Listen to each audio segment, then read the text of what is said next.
trajectory of the thing. Like, really, when you think about it, y'all may not know this. Y'all may not know this. When you think about it, there is no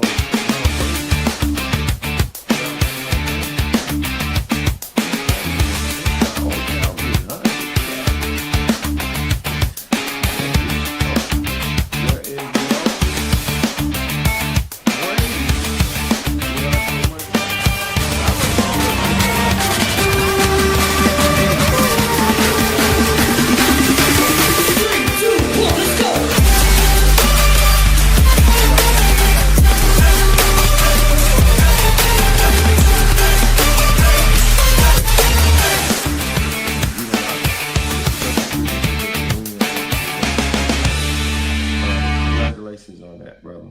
Congratulations with that. So, but we getting ready to jump off into this thing. But I gotta share with you guys something I found out. There is no Tom Brady. There is no Tom Brady without Joe Montana. Now, now everybody's probably saying, where you getting this from, Swag? Listen, they have the rise of the 49ers on AMC right now. If you have Prime, you can watch the rise of the 49ers dynasty. You can watch it. And I've learned a ton from that dynasty. And I need to get some names right too. I got some, I need to get some right names right too. Um, what I mean by that is, I said it was Bear Bryant. It wasn't Bear Bryant that Bill Walsh was coaching under. It was Paul Brown. And I get them guys confused all the damn time. But it's Paul Brown. Paul Brown was a running quarterback. I'm sorry, a running coach. He was a running coach. And they called in Bill Walsh to coach the lowly Cincinnati Bengals. And I gave Bear Bryant the credit, but it wasn't Bear Bryant, it was Paul Brown. But Paul Brown don't even deserve the credit for the West Coast offense. The West Coast offense was, we can now say, without a doubt, factual, objective, the West Coast offense came from the Bill Walsh. Bill Walsh created the West Coast offense. Not Paul Brown, not Bear Bryant. Bill Walsh created the West Coast offense. He was the designer. He's the originator. You got to go watch the series, watch the rise of the 49ers to understand where I get this information from. Because I'm going to be honest, I thought he was just a person that took it to another level. No, he created the West Coast offense. And he created it because the Cincinnati Bengals did not have a good offensive line, so they couldn't run the ball. And then he took it to the San Francisco 49ers and evolved it to a system that cannot, to this day, it still cannot be matched. When you run it right, it is unbelievable. Yeah, it's on Prime. It's on Prime. It's called The Rise of the 49ers, but it's also on AMC. AMC is the one who originated the documentary, but it's on Prime if you have Prime. So, but I had to correct some things because on my show I said it was Bear Bryant. Bill Walsh learned West Coast offense from Bear Bryant, but he didn't even coach with Bear Bryant. He coached with Paul Brown. Paul Brown was a running coach. Bill Walsh came to the Cincinnati Bengals and created the West Coast offense that is now famous today. What's really interesting is you guys to see his first 10 coaches, because you're going to recognize a lot of them. I'm just telling y'all right now, you're going to recognize a lot of them. So I had to get that straight because I said it was Bear Bryant. It wasn't Bear Bryant. It was Paul Brown. Paul Brown did not create the West Coast offense. Bill Walsh did. Bill Walsh then took it to a whole nother level. And y'all got to see this with y'all own eyes. The 3-step drop, the 5-step drop, the 7-step drop, the whole thing, how he wanted Montana to throw the ball precise. It had to be accurate. It had to be everything. This is why I know a lot about football, because I watch documentaries. And you guys, I'm telling you, I'm suggesting you go watch this. It don't matter if you're a 49er fan or not. Just go watch the beauty in how this West Coast offense was created and how they used this West Coast offense. That being said, what did it have anything to do with Tom Brady? Tom Brady, dad, was a booster for the San Francisco 49ers. They went to every Sunday game. They had season tickets. Tom Brady wasn't even inspired to play football until he started going to those games. When he started going to those games and seeing how the 49ers was rising and became a dynasty, Tom Brady became Tom Brady. He actually gives credit. He actually says, I wouldn't have never played football. I wouldn't have never been as great as I was unless I watched these 49ers and their dynasty. So, and Joe Montana, you would have to see it to understand how much he gave Joe Montana the credit for him being like he is. He was the first passion was baseball, actually. Yeah. so when I tell you guys to go watch this, because I learned a ton, about Brady, about the 49ers. I knew a lot about the 49ers anyway, but Brady for sure, because Brady is basically the host of the damn show. He's telling you what made him Tom Brady, what made him so good, why he's so good, how he followed the 49ers. That's a big deal to me. So this is the Swaghollic Super Bowl show, guys. And I'm just gonna let you guys know straight up. We got the New England Patriots and the Seattle Seahawks that will play tomorrow for the Super Bowl. Who wins? That's on you. That's what we're gonna be doing in the last hour of the show. In the first hour of the show, after the introduction, we're gonna kind of give y'all a history lesson, so to speak, of why and what happened. And we're going to try to go through these dynasties and all the different things that happened with these dynasties and how they became what they were. It was either a pass or a deflection or a penalty or a bad call or whatever it may have been to send the NFL on the trajectory that it's in right now. And we're also going to talk about some very wacky wagers they got going on. They got some wacky wagers. I looked at them myself. They got some crazy stuff going on. Like Brianna brought up on the show yesterday that they actually wagering on how many times Chris Collinsworth would say Patrick Mahomes' name during the Super Bowl. They got some crazy wagers going on right now, and we want to touch on that too. But the first segment is probably one of the funnest segments. It's going to be fun. So, guys, put yourself in the queue. We're about to talk about some crazy, crazy stuff that led us to this moment. And we're going to go back. So when you're in the queue and you're coming up on the panel, you need to remember. Now, I know it's going to be some people remembering things that happened. I can go back further than you guys. But some people, I shouldn't say everybody, but some people I can go back as far as we can go back. But we're going to start it off, just to let you guys know, we're going to start it off somewhere around the Pittsburgh Steelers dynasty.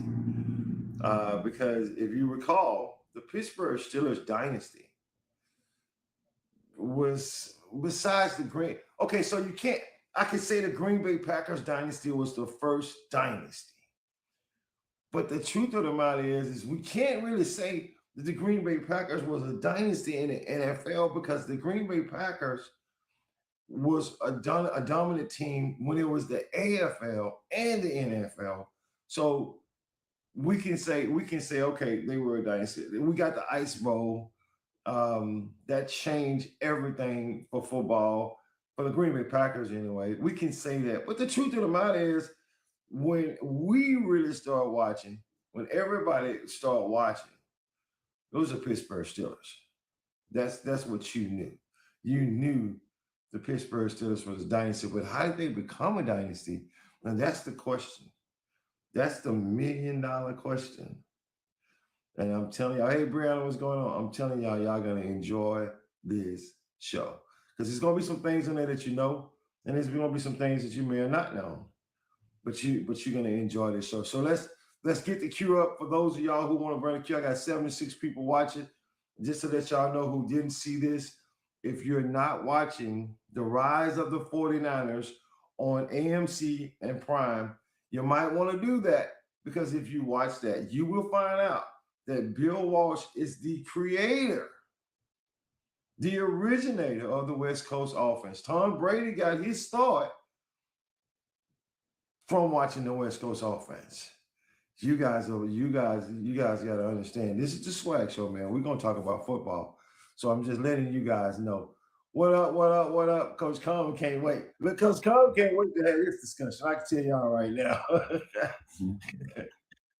And we're gonna already put it in the queue and say, hey, I cannot. Coach said I cannot confirm or deny some of the things that I see that caused the Pittsburgh Steelers to become a dynasty. We can't. I'm just let y'all talk until y'all get to my time. Okay, that's all y'all. Hey, when y'all get to the 2000s, y'all just call my name. I'm gonna be here.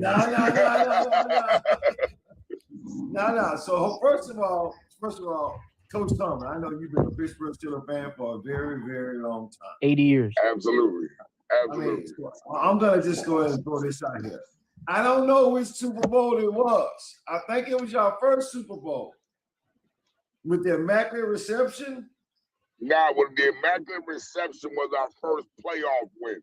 That was in '72. That was what's the name's undefeated season. We lost. We ended up losing to the Dolphins. That's Miami's undefeated season. We ended up losing to Miami in the playoffs, but we beat the Raiders. That was Chuck Noll's first playoff win. That's what started from that. After that is when we started. The light got turned on. It's probably that the light got turned on after the Immaculate Reception, because that was just Chuck Noll's first playoff win. So if I'm not mistaken, you guys played Minnesota our first Super Bowl. Our first one. We actually played them twice. We played them in two separate Super Bowls. Yeah, we played the Purple People Eaters and Fran Tarkenton twice. All right. So watch this. So I'm gonna move away from them games because that was his ass whooping. Both of them was ass whooping. All right. I'm gonna move on to the game that I met Coach Coleman on, guys. I met Coach Coleman on this statement right here. I don't think the Pittsburgh Steelers should have even been in the Super Bowl for that third one. I'm sorry, the Houston Oilers outplayed y'all. They did, and that catch was a catch. That was a catch. And it started the beginning of the instant replay today because of that damn badass call. And Coach can already gonna tell you right now he can't confirm or deny. Like I said, I cannot confirm or deny the allegations that are brought forth to me at this time. That just means he just know you right, Swag. He just got no. That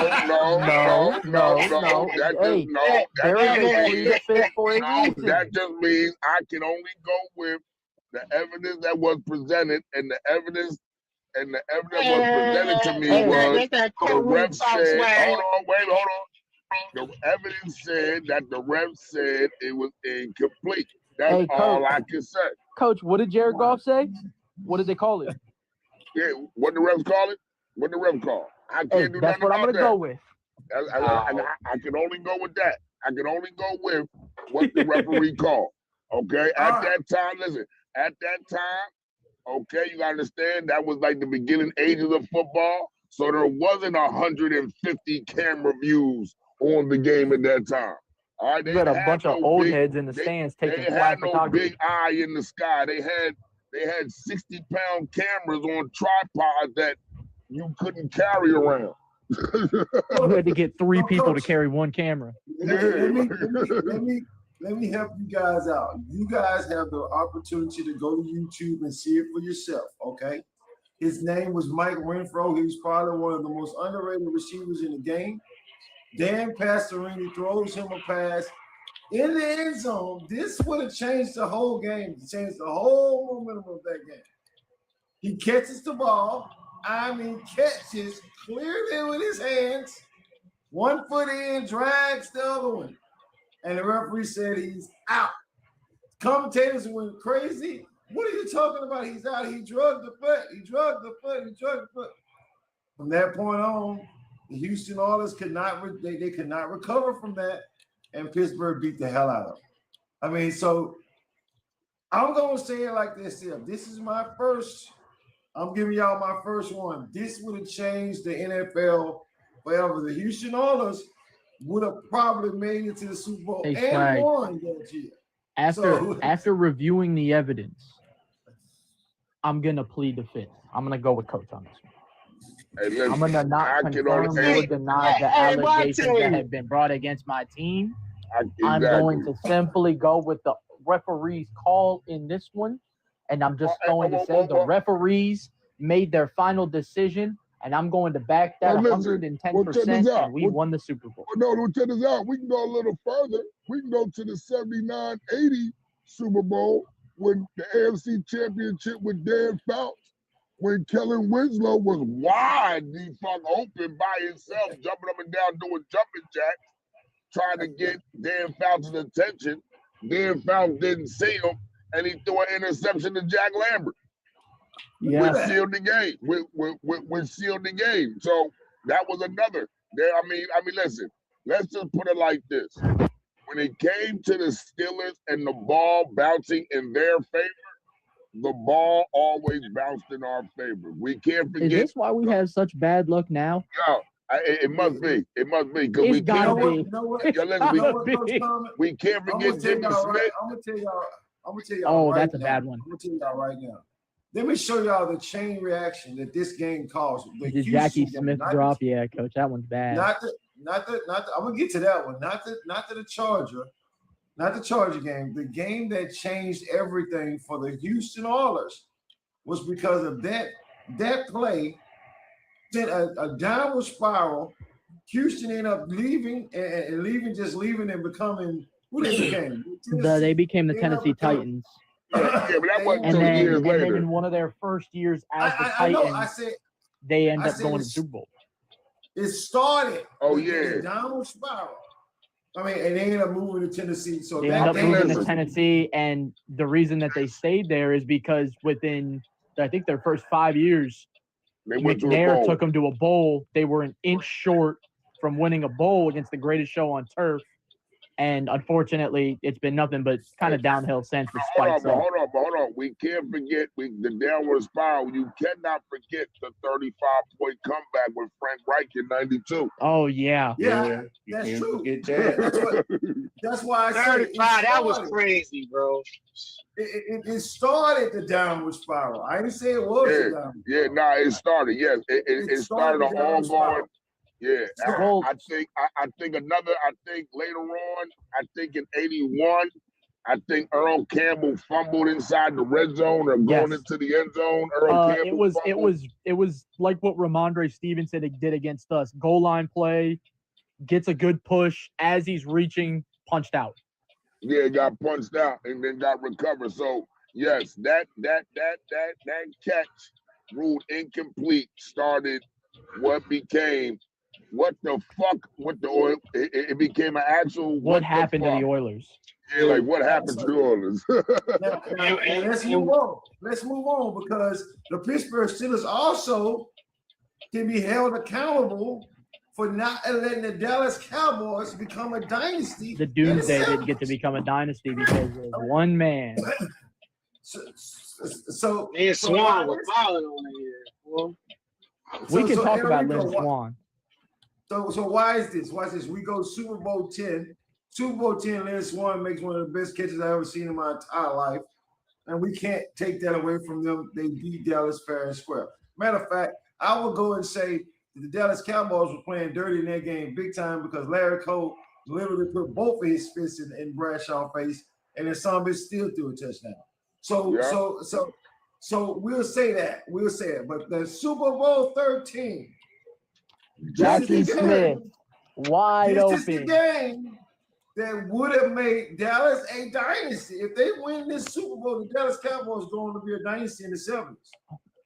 Jackie Smith, wide open, back of the end zone, sliding for it, and just cannot come up with it. Nah, it bounced right off it. He used his body to catch the ball. Coach, what do they always teach you from Pee Wee football? Catch it with your hands. bring it to your body. He tried to use it to his body and cup it, and it bounced right off his shoulder pads. And that's probably one of the worst drops if you account where it was, what it caused. Probably the worst drop in NFL history.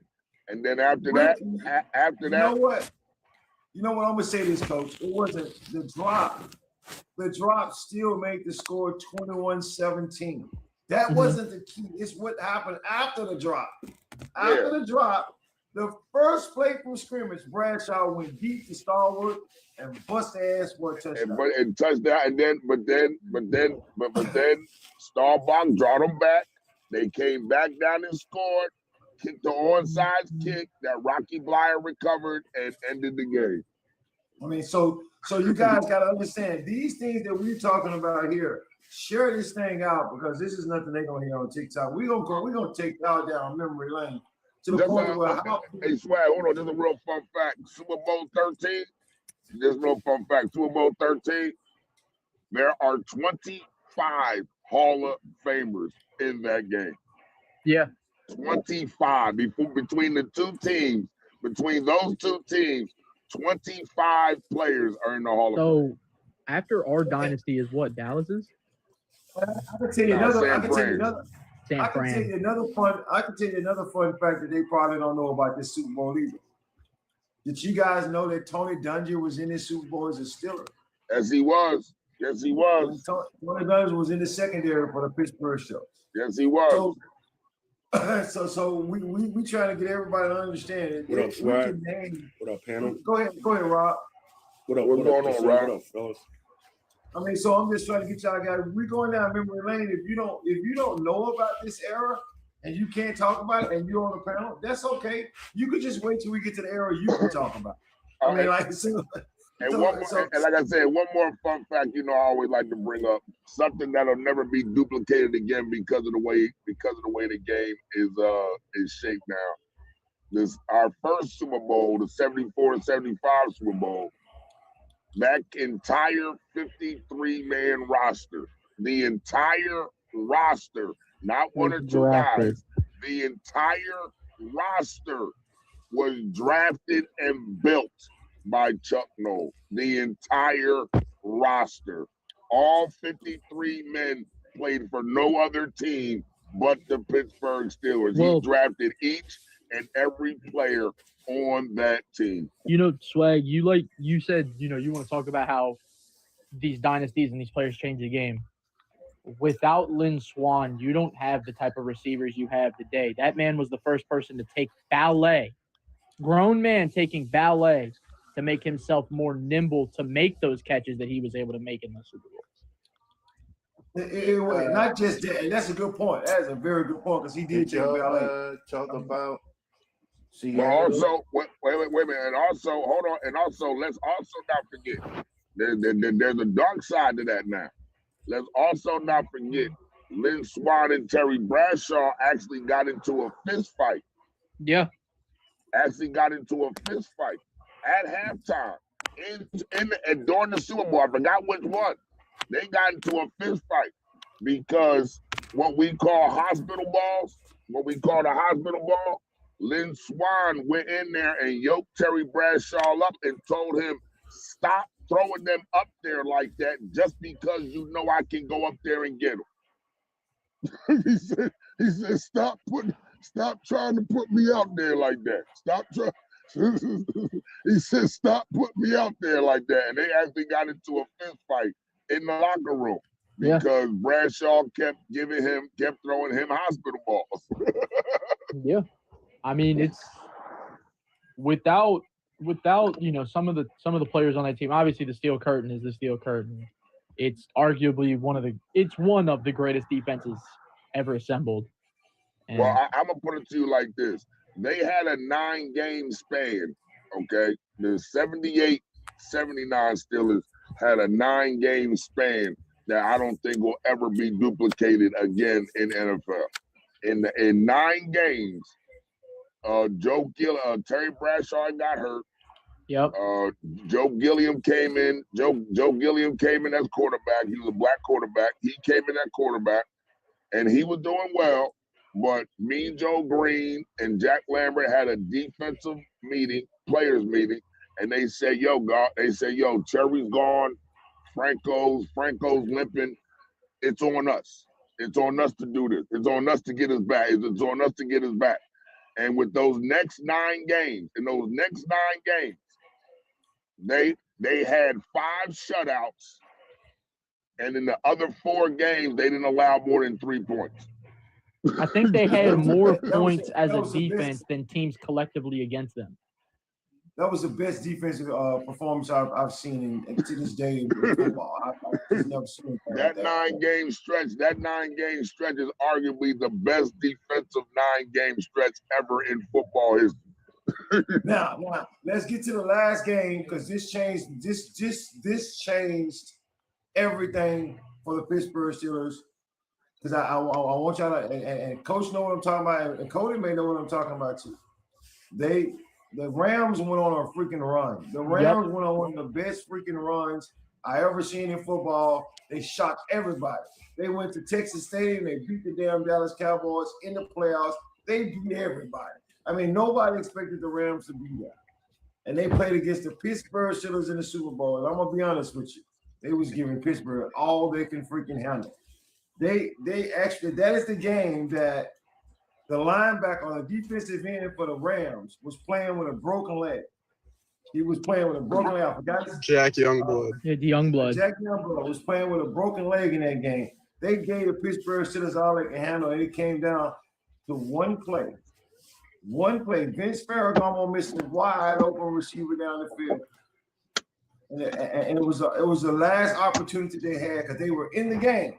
And then Bradshaw and Lance Swan and all those guys just took control of the game and ended up blowing them clean out of the stadium. That one play would have changed that whole game because they was giving Pittsburgh all they can handle because Pittsburgh would score, they would score. They would score, Pittsburgh would score. And then it got to a point where Pittsburgh experience just took over. Vince Ferragamo missed a wide open receiver. The rest was history, and Pittsburgh gets their 4th Super Bowl. And they are completely a dynasty in themselves. And their second back-to-back. And their second back-to-back. So this the 77 Steelers y'all talking about, or the 79 Steelers? Right, 78. This will be 79-80 against the Rams of Vince Ferragamo. 79. Now it's to the dynasty of the 80s. I mean, so guys, I hope y'all keeping up because we're getting ready to move on. Because see everybody back then, guys, I'll give y'all a fun fact. Back then, we already knew who was coming out of the NFC. We were surprised that year because it wasn't Dallas, but normally it's Dallas and it was Pittsburgh in the NFC. That's how it was for a very, very long time. Now, every now and then you had a little slip up in there. You had Denver make the Super Bowl and Dallas beat the hell out of them. But mostly it was Dallas versus Pittsburgh. And then you had John Madden. Then John Madden got his. John Madden got his. I mean, so I'm gonna talk about. Well, that's because, and don't forget, John Madden got his because the first offensive possession, Jack Tatum punched the shit out of Lynn Swan and then dumped him on his head and knocked him out the game. He was completely knocked out. He don't remember the game to this day. And that was his own teammate, bro. He don't remember that. He doesn't remember that game to this day. Jack Tatum hit Lynn Swan coming across the middle. He hit him. He hit him with a forearm, and then somehow he watched the play. He hit him with a forearm, and then brought it up, and then came down.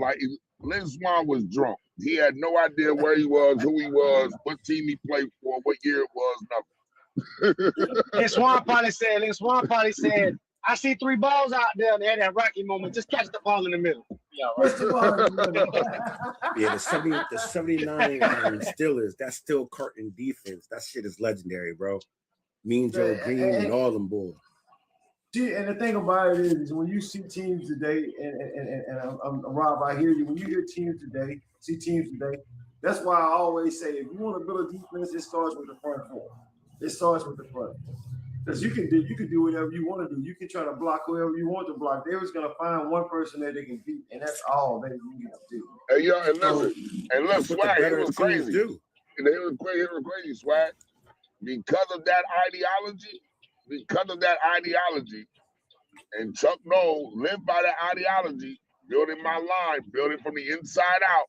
And I'm going to rebuild this team like I did in the 70s.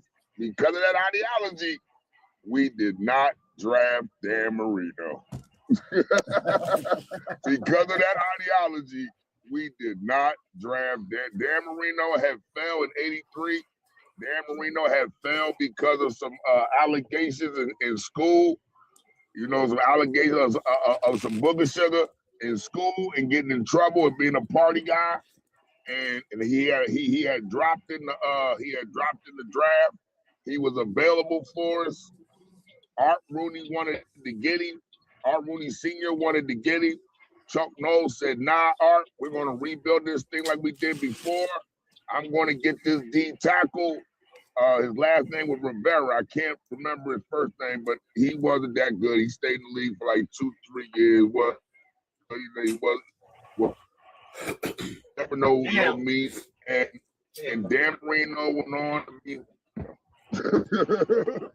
Hey, Coach, I ain't gonna lie to you, Coach. Yo, Marino to Swan, that shit would have been crazy, bro. That would have been crazy. That shit would have been crazy. And we wouldn't have had then we wouldn't be talking about the catch with the 49ers if they got Marino. I tell you that. This is the crazy thing about it is y'all already seen how the trajectory of the NFL changed with different games. We're gonna keep it going because everything y'all talking about now, Enrico and Zach, y'all finna understand how it all came together. Coach is just breaking down to y'all and show y'all how it's so many different people. Because when we get to this next dynasty, which believe it or not, who was the dynasty after the Pittsburgh Steelers? 49ers? San Francisco 49ers. With that catch. The catch. So hold on. Joe Montana. So that West Coast offense. This is where I'm gonna get into some real deep stuff, right? Let's start with how did it all start, right? How did it all start? How did that dynasty all start? That dynasty started, believe it or not, I learned this last night with O.J. Simpson. And I know y'all gonna say, what? Yeah. I want to hear this swag. So watch this. The 49ers general manager, it talks to DeBartolo and begs him to trade for O.J. Simpson. And O.J. Simpson is washed up. He's done. They bring him over to San Francisco. They think him so damn bad. They think him bad to the point where they had to start over. And they said, okay, what coach do we want to come in? They talked about getting Don Shula. They talk about getting a lot of good coaches to come over. They were like, no, man. They got this guy over in Stanford named Bill Walsh. This guy, he's if we bring him in. Hey, Coach, if we bring Bill Walsh in, nobody will complain. Nobody will throw it's not going to be a big deal. It's not going to be this. It's not going to be that. Let's bring Bill Walsh in. Now, Bill Walsh was unproven. The only experience that he had was with Paul Brown. Paul Brown was a Cincinnati Bengals coach who believed in running. Bill Walsh was with him and trying to show him the West Coast offense. They basically was pushing him to the side saying, we don't really want to do that. He goes to Stanford. The 49ers brings him over there. And when you bring him over there, Bill Walsh implements, and you guys got to understand something. If you want to talk about a fucking perfectionist, Bill Walsh was a perfectionist. Like, y'all got to see this with your own eyes. The 3-step drop, how many times he had Montana doing the 3-step drop? How many times? Wait a minute, I'm getting ahead of myself. They bring Bill Walsh over. Bill Walsh is telling them who I want to run this offense. We talked about this a couple of days ago. If you don't have the right personnel, then you can't, your offense is not going to do good, right? Right. So he comes over and he says, I want certain people. Now remember, Randy Cross, Dwight Clark, some of those guys were already there. They didn't have to be drafted. So you had Steve DeBerg as a quarterback, and he goes and he drafts Joe Montana in the 3rd round. People crushed him for that. What are you doing? Why are you? We got a quarterback. this, and that. He brings in Montana. Why? Because he liked the Montana footwork. They said he didn't have no arm strength. He said, okay, I like his footwork. Don't forget, Montana just got the Heisman Trophy in Natty at Notre Dame. Yeah, that's the crazy part. That's the crazy part of dropping the third round too. But go ahead, Sway. And he's saying I like his footwork. I don't need a quarterback with a strong arm. I need a quarterback with great footwork. And everybody was like, what are you talking about? I don't need a strong arm. I need footwork. Now you got to understand this whole plan was to implement the West Coast offense. So when you bring Montana over there and you start practicing with him, you realize why he chose Montana. I need accuracy and I need footwork. That's what I need. So this dude started putting it together, and he got the white cloak. What was really crazy was he spent so much time on the offense to the point to where he damn near forgot about the defense. So the 49ers dynasty started to be built with just offense. They was able to score points. They just weren't able to stop nobody. So they got to go back to the drawing board. This dude, everybody say Bill Walsh gets credit for the West Coast offense. How much credit should he deserve for drafting a secondary? He drafted that secondary. They were horrible. He drafted them. Running lot, all those guys, he drafted every single one of them. This dude put together a dynasty and here's what's crazy, guys. The first 10 to 11 coaches that we have, if y'all go watch the documentary, y'all will recognize every single one of them. Y'all will recognize every single one of them. You know what's crazy? Two of the coaches that I've heard you say or mentioned so far, between Bill Walsh and who was it, Chuck Noll? I mean, we're just, while we're here, they are two of the three that were first-time Hall of Fame ballots. There's a reason why Bill Belichick is not a first Hall of Fame ballot, guys. I mean, y'all got if y'all really look at this stuff, how it all played out. Remember, I got my offense now. My defense sucked. I got to draft my defense, and he drafted them. I mean, I'm talking about the secondary, but this dude drafted a front four too. This dude drafted everything. Now, and guess what? I don't even need my defense to be dominant. I just need them to hold when I need them to hold. Bend don't break. A lot of points. Go ahead, JD. I said, bend don't break. I mean, I don't need a lot from them. Now, what I ended up getting was a dominant defense that was underrated. They were very underrated. Right. Remember, go ahead, Cody. No. I was just gonna say, when you guys are done talking about the Niners, before we move on to the 90s, I have a specific player I want to talk about from the 80s because their name is actually very relevant. But just continue on. Who is it? Ernest Biner. From the Cleveland Browns? That is the man, for those of you who don't know, who in the 87 AFC Championship game had what is known as the fumble. This came – so the fumble is what – the Browns were probably going to win that game. Fumbled, and Elway and the Broncos went on. Drive. They drove it. It was crazy, Cody. Hold on. I know what you're gonna say. This happened a year after Ernest Biner scored what looked to be the game-winning go-ahead touchdown for the Cleveland Browns against the Denver Broncos in the AFC Championship. And 1st and 10 from his own goal line, John Elway led what is known as the drive to put Denver in the Super Bowl. That man had the craziest, unfortunate 2-year span I've ever seen anybody in my life. I'm gonna tell you why you're premature. I'm gonna tell you why you're premature. Because we got to eventually talk about the Redskins dynasty, right? Mm-hmm. That led to that's one of the ass whoopings the Redskins handed down. The Denver Broncos. Oh, they beat the shit out of LA. They did. So you see, so hold on. They did. We're gonna don't trust me. I'm not gonna. I just want the 49ers. It takes a little while. Look, guys, this dynasty wasn't built with one season. These guys took 3, almost 2 to 3 before you even know it was happening. This started happening in the early 70s. they didn't reach the Super Bowl to the end of the 79 season.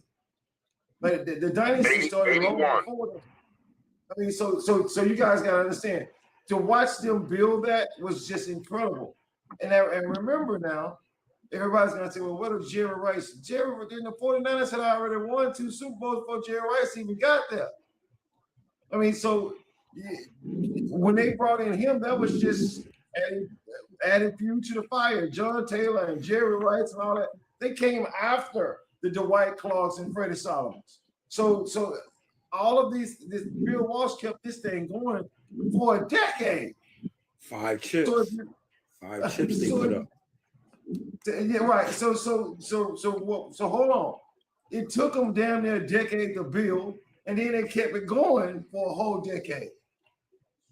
I'm just saying, when you're talking about a dynasty, and we don't have to go into how many great games these guys played, but the one game that I'm gonna bring up that really sticks out to me the most, and believe it or not, is not the catch against the Dallas Cowboys.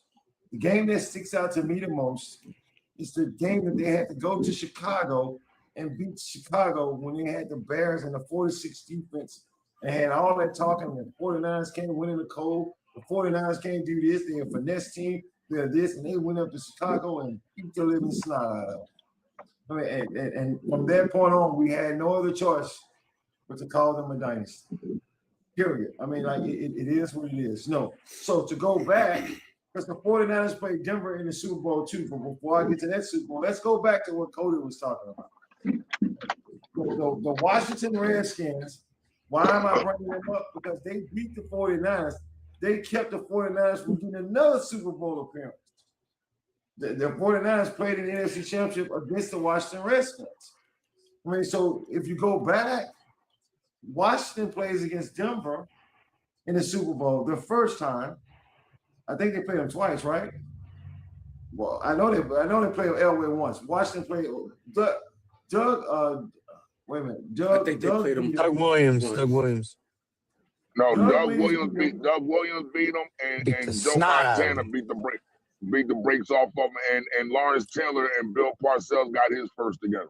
That is first. Okay, together. So I'm getting confused. But Washington goes in and they beat Miami in the Super Bowl, right? And that year that they beat Miami, I think it's the same year Cody talking about with Ernest Biner, because one of those years Denver didn't make. One of them was the divisional playoffs, and one of them was the AFC Championship for Ernest Biner. Am I right about that, Cody? Cody, you there? My bad. I'm sorry. I'm like zoned out. I said one of the playoffs that Cleveland lost was the AFC divisional playoffs game, right? Yeah. So the drive was the AFC divisional. The fumble was the AFC championship. That's what I thought. I knew one of them. The year that the drive, Denver lost to the Redskins in the Super Bowl, right? Yes. Because that was the year I believe that Cleveland could actually win the whole thing. Yeah. And Cleveland could have won the whole thing that year. I believe they can win the whole thing. So, how much do you guys think the Ernest Biner fumble changed everything? Well, it's probably a big catalyst as to why Cleveland was never able to win a Super Bowl and why eventually that team packed up overnight like Baltimore did and moved ship. They jumped to Baltimore, and within 5 years, again, they had a ring. So. Well, we don't know because they ain't played that Super Bowl, so like we can't just say they automatically win the Super Bowl if they ain't getting the game to play the Super Bowl. That's true. I had them favorite to win that Super Bowl if they got in, but you're right. Well, there's no way we can know because they didn't go. I mean, but it's another area, Rico. I can say that about Minnesota too. I got you. Yeah. You know what is crazy? Like, if you want to say that, I don't think about the Vikings, right? If you want to make that case, you got me, Swag. If you want to make that case, Swag, if the drive and the fumble never happened, we might not be looking at the Baltimore Ravens. Or maybe the Denver Broncos dynasty never began because Elway retires before Shanahan gets there. I mean, there's two things can be true. You probably don't see the Baltimore Ravens, which means if you don't see the Baltimore Ravens, by in turn means that assuming that the world works the way it does, Ray Lewis, Ed Reed, Jonathan Ogden, et cetera, are Cleveland Browns. Hey, that is some twisted, factual, crazy thinking, but also true type of shit, bro.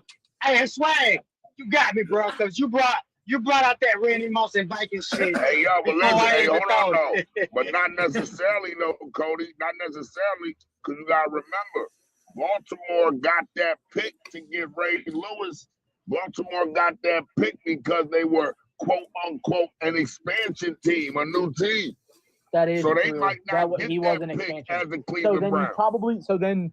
You can take Ray Lewis out of it. You probably still, again, assuming the world works the way it does, you still get Ed Reed, you still get Ogden, you still get, Lamar and Andrews and all them down the line. But yeah, Ray Lewis, yeah, because he was an expansion. I forgot he was expansion big. Damn, bro, it's just crazy how one thing can matriculate and change so much shit, bro. Remember, because you got to remember, he was the Ravens' first pick. Was Ray Lewis. The Ravens' first pick was Ray Lewis. So yeah, so they might if they're still the Cleveland Browns, they might not get that pick. Good question. So like back then, right? That was with the draft with when Florida was really good and had all them extra guys that came in the league and started stuff, right? Yeah, Miami. Yeah. So that team had Sean Taylor. Right. Yeah. So what I'm asking is that the same type of situation that we're going through right now with how COVID backed everything up and you got players that are 27, 29. I mean, and aren't we looking to like bring an expansion or two back to the NFL? I mean, I'm asking is, do you guys think that we're close to like being able to do that to get another expansion team? With the amount of players that are out there right now in college, like, you got some that are coming in at like 25 years old, 26. If they do an expansion team, first of all, you have to do two separate expansion teams. Yeah. Right. You have to put one in the NFC, one in the AFC. Then you also have to realign the divisions, and that probably means going back to the 3-division system of having the East, West, and Central. Then you have to figure out who leaves the South, who leaves the North, and goes East, West, or Central. And it's a big process. I don't know about going to because they had before they just did the expansion. It ain't that big of a process, my guy. Because just before they did that, they had 5 in some majority of the conferences. They had that in NHL too. They just moved it down to 4 and 4. They just moved one. They pulled one from almost every conference and made it. You know what I mean? Like it. You might have realigned it, but you'd have East, West, and Central. I'm talking more. When I'm saying it's a big process, is more or less finding the cities. I mean, St. Louis has the money already. Yeah, there are teams where we've had cities before that probably could use one again. You could make the argument to put a team back in St. Louis. I'm sure people wouldn't hate that. They just weren't pulling in a ton of money. Shoot, they are actually on the market over Kansas City and LA. They've actually always been on that top of the food chain market, but they just got gifted the Barnes, the same thing that Kansas did, St. Louis did for a team. I'm shocked they haven't attempted putting a team in Alabama. But it's just because it's such a big college football market. Yeah, Roll Tide owns that. But I want to get back. on track. So we have now covered the Pittsburgh Steelers and partially the 49ers. We can't cover the 49ers all the way because they stood the test of time. They were there almost every year. But we can go to some of those teams that should have been there that could. Cleveland was one of those teams that should have been there, guys. They was one of those teams that was right there on the cusp of doing that. Another team was considering that the 10-year span between 75 and let's just say 85, the Raiders. The Raiders should have been a dynasty, guys. Yeah, they should have been. I mean, you can somewhat swag. I mean, if you want to say dynasty, because they did win 3 but they didn't win. They didn't win 3 in a 6-year span, a 5 or 6 year span. But they did win 3 in a 10-year span because you got Madden's in '76, and then in '76 you got Madden's, and then you got Tom Flores got 81 and 83. Okay, so let's go back to the 75-76 game. Right? This is one of the Minnesota losses, the 4 in a row Minnesota losses, right? So let's talk about that game, Coach. And if y'all can join in, y'all can. This was a game. Wasn't very much scoring in the game at the beginning, but it was a lot of goddamn hitting. There was some hitting beyond the hitting that y'all can never think about hitting. If you ever want to watch a Super Bowl where you felt bad for being a football player, watch this game. Because every single one, I'm talking about the simplest plays that you and I would look at and say that's a 2-yard game. They were hitting, and then both sides were really hitting hard, but the Raiders were hitting beyond hard. Now it was disgusting. I mean, like in other words, they literally intimidated the Minnesota Vikings. I don't even think, Coach, for a minute, I didn't think the Raiders were trying to win the game. I thought they were just trying to hurt people. It was Chuck Foreman became docile. I'm about to say, but Alan Page trying to put Kenny Stabler. You ever see them cartoons when they fall in the dirt and they leave their body imprint in the dirt? That's what Alan Page trying to do to Kenny Stabler. I'm telling you guys, Frisbo can remember this. I'm telling you guys, if you looked at that Super Bowl, I think it was Super Bowl 11. Was that 11? I think it was Super Bowl 11. If you look at that Super Bowl, it was Super Bowl 9. If you look at that Super Bowl, I swear, the first 3 quarters, I thought they was going to be carrying people out on a stretcher. It was so much hitting. It made me. This is the game that made me decide I want to play defense. I don't want to play offense. Y'all can have it. Y'all can have it because these boys were. It was things. CJ said Super Bowl 11. Thanks. No, you were right. These no, it was guys. 9. It was 9. Well, CJ said it was 11. Which one X is 9. So X is 10. X minus 1 would be 9. So it's the only Super Bowl that I can remember where every single game, every single play was hitting. These were people these were stars. Like Coach was saying, in this Super Bowl when Minnesota faced the Raiders. That's 11. That's 11, Swag. I'm sorry. It's 11. Okay, it's 11. The Raiders were favored in that game. Minnesota was underdogs, and you can tell why. But at first, like Coach said, Alan Page and those guys, the Purple People Eater, they were being the Purple People Eaters. They was putting the Raiders on their ass. But boy, when the Raiders started giving it back to them, y'all, you gotta watch it to understand it. And it was so violent. It was so violent that the commentators were like, I literally remember one of the commentators saying, "Is this legal?" Hey, you finna go make me watch that on YouTube, Swag. You finna go make me watch that game. It was like, is this? I remember him saying something. Is this okay? Is this? And you could tell he was like, because some of those hitting, you can hear it. Paya, paya. You can hear it, and I remember watching it. And I was like, shit, this should be rated R. These boys were hitting. I'm not exaggerating. Coach Common, Fresh Boy, you guys were there. Y'all seen it. Am I lying? Just tell me if I'm lying or not. These boys were hitting. Oh, Swag, I wasn't even born yet. Nah, I ain't gonna lie to you, Swag. Oh, go ahead, Coach. Go ahead, Coach. Swag, listen, I was very young, but I remember these games because, like I said, my grandfather was very instrumental in my football career, in my football life period. My grandfather, he was mad that the Steelers and the Raiders had beat us in the playoffs, but so he was going for Minnesota.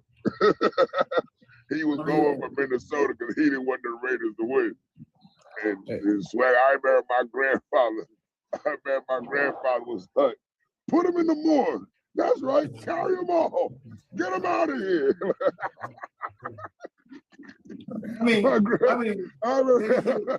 They gang tackled Chuck Foreman on a running play, a simple toss play. Minnesota used to love to run this little toss play. They gang tackled him, man, and then they hit him. You got one person dragging behind him, putting his legs down, and as he's going down, here comes Jack Tatum and just wow! And the helmet just popped off, and I was like, "Oh!" This was hitting, guys. Sammy White got knocked out. All these things, all these great players that I looked up to, and I was like, they getting killed. What? Why are the referees not throwing flags? What's going on? Is this legal? That's what you got. That's the feeling you got when you watch this game. Because John Madden was just sitting over there like, this is my team. We the bad boys. We ugly. We dirty. We whatever. They were crushing these boys. They beat them to submission until Fran Tarkenton started running for his life. And, if you watch Fran Tarkenton back then, Fran Tarkenton was a scrambling, running around. That's the kind of quarterback he was. Fran Tarkenton wouldn't even do that anymore because they were hitting that much. They were hurt. They were trying to hurt. Hey, Swag, I remember the one play, it was like a TV show. I swear it was like a TV show because Jack Tatum was coming from one end. Tarkenton saw Tatum coming. And he scrambled and turned around. And I forgot what defensive tackle was. I don't know if it was Lyle Alzado. I don't know if it was Alzado or Matusak. I can't remember which one it was. But he was coming from the other end. And when Tarkenton turned around, Swag, he mollywopped him. So Swag, Minnesota lost 4 in a row too. Minnesota Vikings lost 4 Super Bowls. So it wasn't. They did it before the Bills. That is crazy. I didn't know that.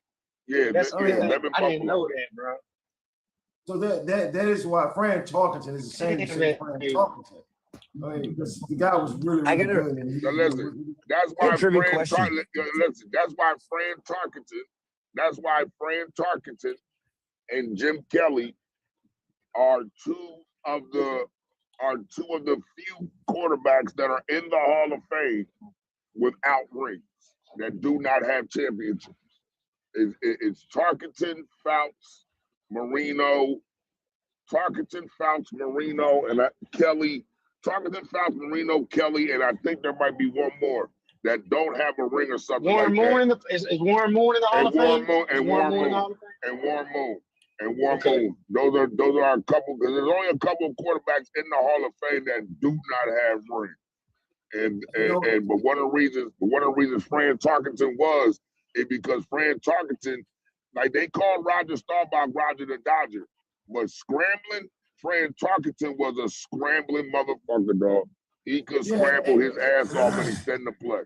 For real. And what made him deadly, he wasn't scrambling to run. He was scrambling to throw the ball. Like he would just run around 15, 20 yards back. And until you ran out of breath, and then he would throw the ball on a dime. Like but here's the thing. I noticed when my boy was talking about the play Sugar Bear Hamilton for roughing the pass on the stable. I remember that call, and I remember saying to myself, well, you could have called roughing the pass on a lot of different plays. These boys. My fault. Let me mute up. I gotta mute up real quick, bro. Y'all listen. Go ahead, JB. Go ahead. I had a quick kind of trivia question for you guys on the panel, Swag included. Do you guys know there's a couple of teams in the NFL that have never had a number 1 overall pick? You guys know who they are? No Google. I don't know. They've never been the worst team in the NFL. The Steelers? I can say the Steelers. Is the Steelers there? Nah, Dave ain't the Steelers. We got Terry Bradshaw number 1. Yeah. JB, hold on. JB. One of them is Baltimore. No. Yeah, they are. No. They're high. No. Yes, it is. Yes, it is. Their highest pick was number 4. That's the year they took Ogden. I know that for a fact. I know that for a fact. Right? Their highest pick ever has been 4, Ogden. Maybe Green Bay?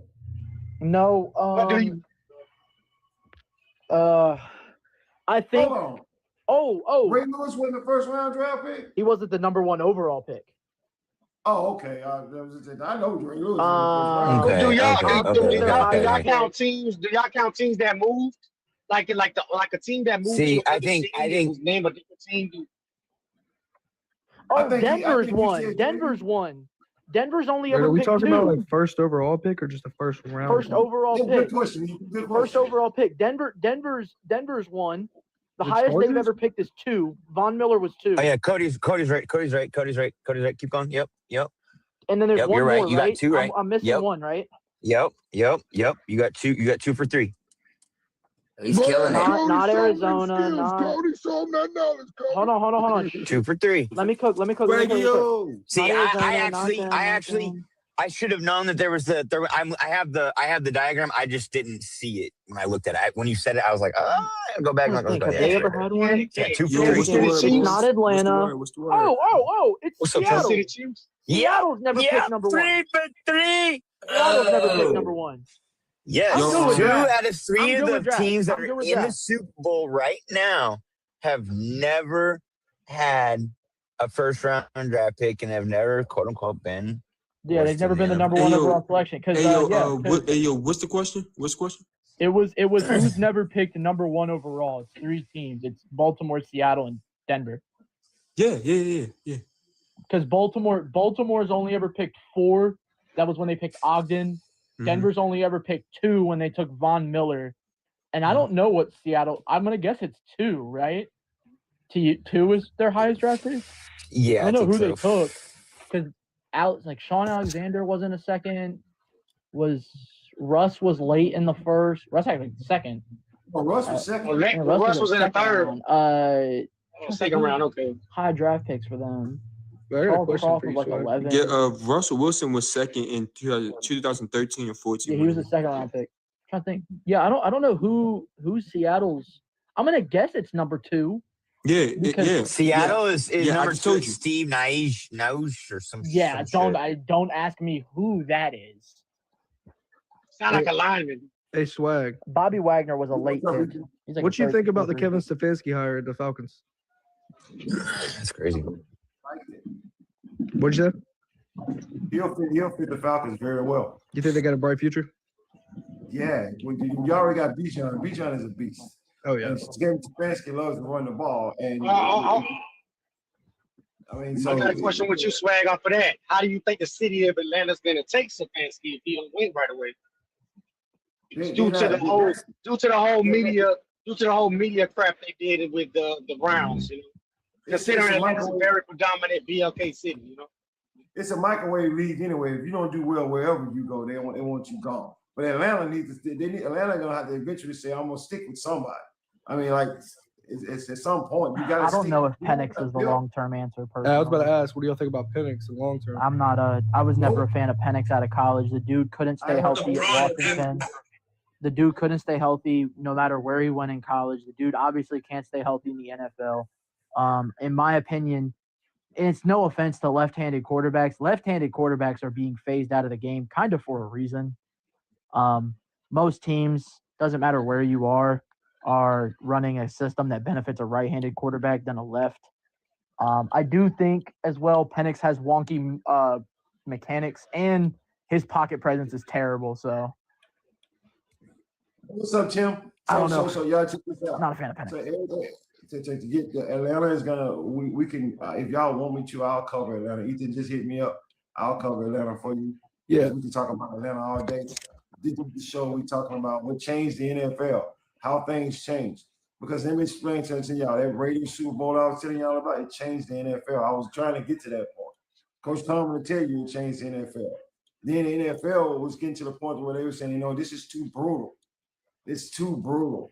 We got to do something about these helmet hits. We got to do something about these concussions. And the concussions went on for years because concussions killed Mike Webster.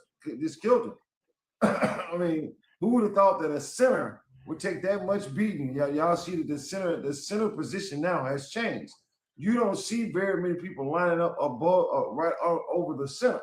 You don't see that very much anymore. Well, that probably has something to do with Mike Webster dying from CTE. I mean, like, so it's a lot of different things that y'all don't understand. Games that we're talking about, these Super Bowls that we're talking about, and these dynasties and these players and the subjects that we're talking about, it changed the NFL. The NFL that you see today is nowhere near the NFL that we seen back then. It was no such thing. I saw Mel Blount use Drew Pearson like a wheelbarrow in a Super Bowl. Pick him up by the back of his legs and push him forward, push him backwards like a wheelbarrow, and that was not a penalty. I mean, obviously, by today's standards, they would have probably kicked him out of the league. But what Jack Tatum did to Darryl Stingley. I mean, what Jack Tatum did to Darryl Stingley was I actually told out all the hits that Jack Tatum actually made. That was probably the cleanest one. Yeah. It was the butterfly effect of the hit was not necessarily the hit in itself. It was how he fell and everything after that, and obviously the paralysis that set in after, and unfortunately led to his premature passing. But I honestly thought that Jack Tatum was an assassin. Well, that's his nickname, the Assassin. Jack Tatum did not play football to keep you from getting a first down. Tatum played football to make sure you never ever want to play again if you played against him. I did. I mean, like, I'm just being honest with you guys. He looked to hurt you. And if you don't believe me, and the only person I ever seen take Jack Tatum hit, and I don't even know if that was clean, that was Earl Campbell. Oh, he dropped Earl Campbell. He hit Earl Campbell so hard it killed them both. Yeah. I mean, like, it was to the point where they both had concussions and they were just walking zombies. And you can literally see, if you see the impact of the hit, because it wasn't one of those, I'm gonna take a running start and hit you. It was a 1-yard run that Jack Tatum leveled. I mean, he leveled Earl Campbell. And Earl Campbell got in that end zone, but he didn't know how he got in there. I can guarantee you that. I mean, but Jack Tatum did not play football for the same reasons everybody else played. I think Jack Tatum had some anger issues. I'll be honest with y'all. He did not play the game just to play the game. He plays the game to hurt you. I mean, anybody got a chance to say, I know Tim did, Coach Common did, we got a chance to see him in person. Every time you went across that middle, we felt for you because he was going to hurt you. I mean, even if he had the shot to get the interception, he don't give a damn. I want to hit you. I mean, I want to put the crown of my helmet under your chin. Whether that face mask hits your face, whether it hits your chin, whether it hits your head, it doesn't matter. I'm going to hurt you. I mean, it's unfortunate. Swag, let's just call it how it is. Like, in order for you to play professional football, you have to be unhinged. Your brain has to be wired differently because you're physically choosing to hit someone as hard as you can and get a round of applause. But the thing that's changed over the years is people have kind of outside perspectives because money's involved have regulated that. So people, the unhinged people, like, look at Bill Romanowski. He couldn't play today. Like, he wouldn't be able to play today because his mindset was seek and destroy at all costs. And now they kind of adjusted the game to where, when you hit somebody, it's still going to hurt, but it's not the same as it was. I mean, when I grew up watching it, like, you watch somebody damn near look like they were unalived on the field, and they'd come back in the second half because they shot them up with something. Mm-hmm. You know, it's funny. I don't know if a lot of you young guys, have y'all ever seen the movie North Dallas 4? Have y'all ever seen that movie? I've seen it. You seen it? Do you remember the part where they talked to the running back into going to play in the game when he had an hamstring pull? Yeah. And they talked him into it and said, we're going to shoot you up. You're not going to feel a thing. And I'm saying to myself, wait a minute. If it's pulled, he can tear it. So if you shoot him up and he tears it, he'll never know he teared it because he won't feel it. And then in the huddle, they're talking to him. And he's like, hey, man, how you feel? Oh, I feel good. I don't feel a thing. And then the next thing you know, that freaking defensive back took his freaking face mask off. Yeah. I mean, that's how football really was. There's no such thing as, if you ever notice, and Tim can tell you this, when we watched football back in the days, we didn't see our star players normally not being in the game. They were there. We knew they were playing every single Sunday, and we know damn well, now that we know football, that they weren't healthy every single Sunday. I mean, they were there. Bo Jackson just told an interview. And just like Tim said, the reason you don't see those same type of hits and things like that, like Tim said, we don't teach the game the same. We don't teach it the same. See, when I played in the 80s, when I played youth football in the 80s, my first year of youth football was in 82, 81. We were taught to hit the same way you saw the guys in the NFL hit. Like, we was taught to rake our forearms up underneath their chin into their face mask. We were taught to blast our forearm into the face mask off the line of scrimmage and snap the guy's head back. This is how we were taught to play. We're not taught to play like we don't teach it like that no more. I had to completely reteach myself the game of football to coach now. Hardest thing I ever had to do. Yeah, because if I taught the kids now how to play football the way I played, I'd be in front of a judge. That shit is illegal. Do you know the amount of times, Coach, you can agree with this, and anybody who's a little bit older, you know the amount of times I, air quotes, I'm holding my finger up, air quotes, got my bell rung? The amount of times that I got my bell rung, I couldn't even count. Because you come off, you'd feel a little off, and they'd be like, oh, you're good, you just got your bell rung. And you sit for a play, and you're back in. I remember one time, you can Google him. He went to Penn State from Holy Spirit High School in New Jersey. His name's Pete Marzak, was an excellent football player. Me and him battled our whole youth career, and we battled in high school. Pete Marzak was a pulling tackle, came around the corner. I came flying around the corner, and we met head to head. Not shoulder pad to shoulder pad. The crown of my helmet met with the crown of his helmet. We both stood there and just looked at each other. Spots and everything all in our eyes. His team had to come get him and pull him to the huddle. My team had to come get me and pull me to the huddle. I went out for one play. They put water on my head.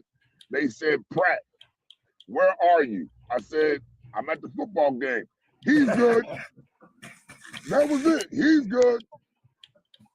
I mean, the coach, you guys, some of these guys, like my mindset, when I got my bell rung or saw stars, it wasn't where am I get situated. It's what's the dude's number.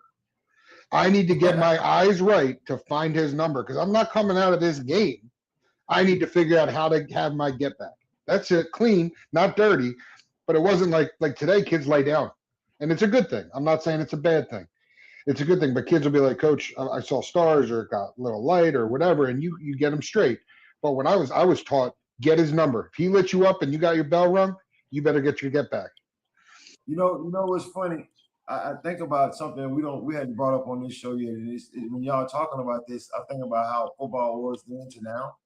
And I gotta tell y'all something. If you were an offensive tackle, I hear everybody talking about these offensive tackles, Trent Williams and all these guys.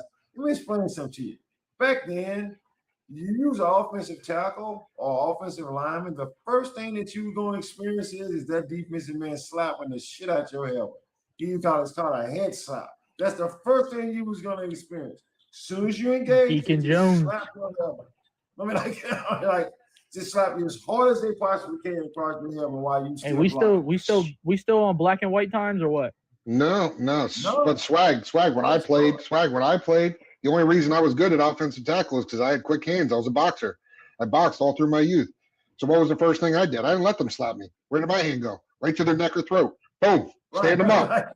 Other hand goes under the pads. One goes to the neck. You adjust. You drive them out. Hey, I'm going to tell you like this.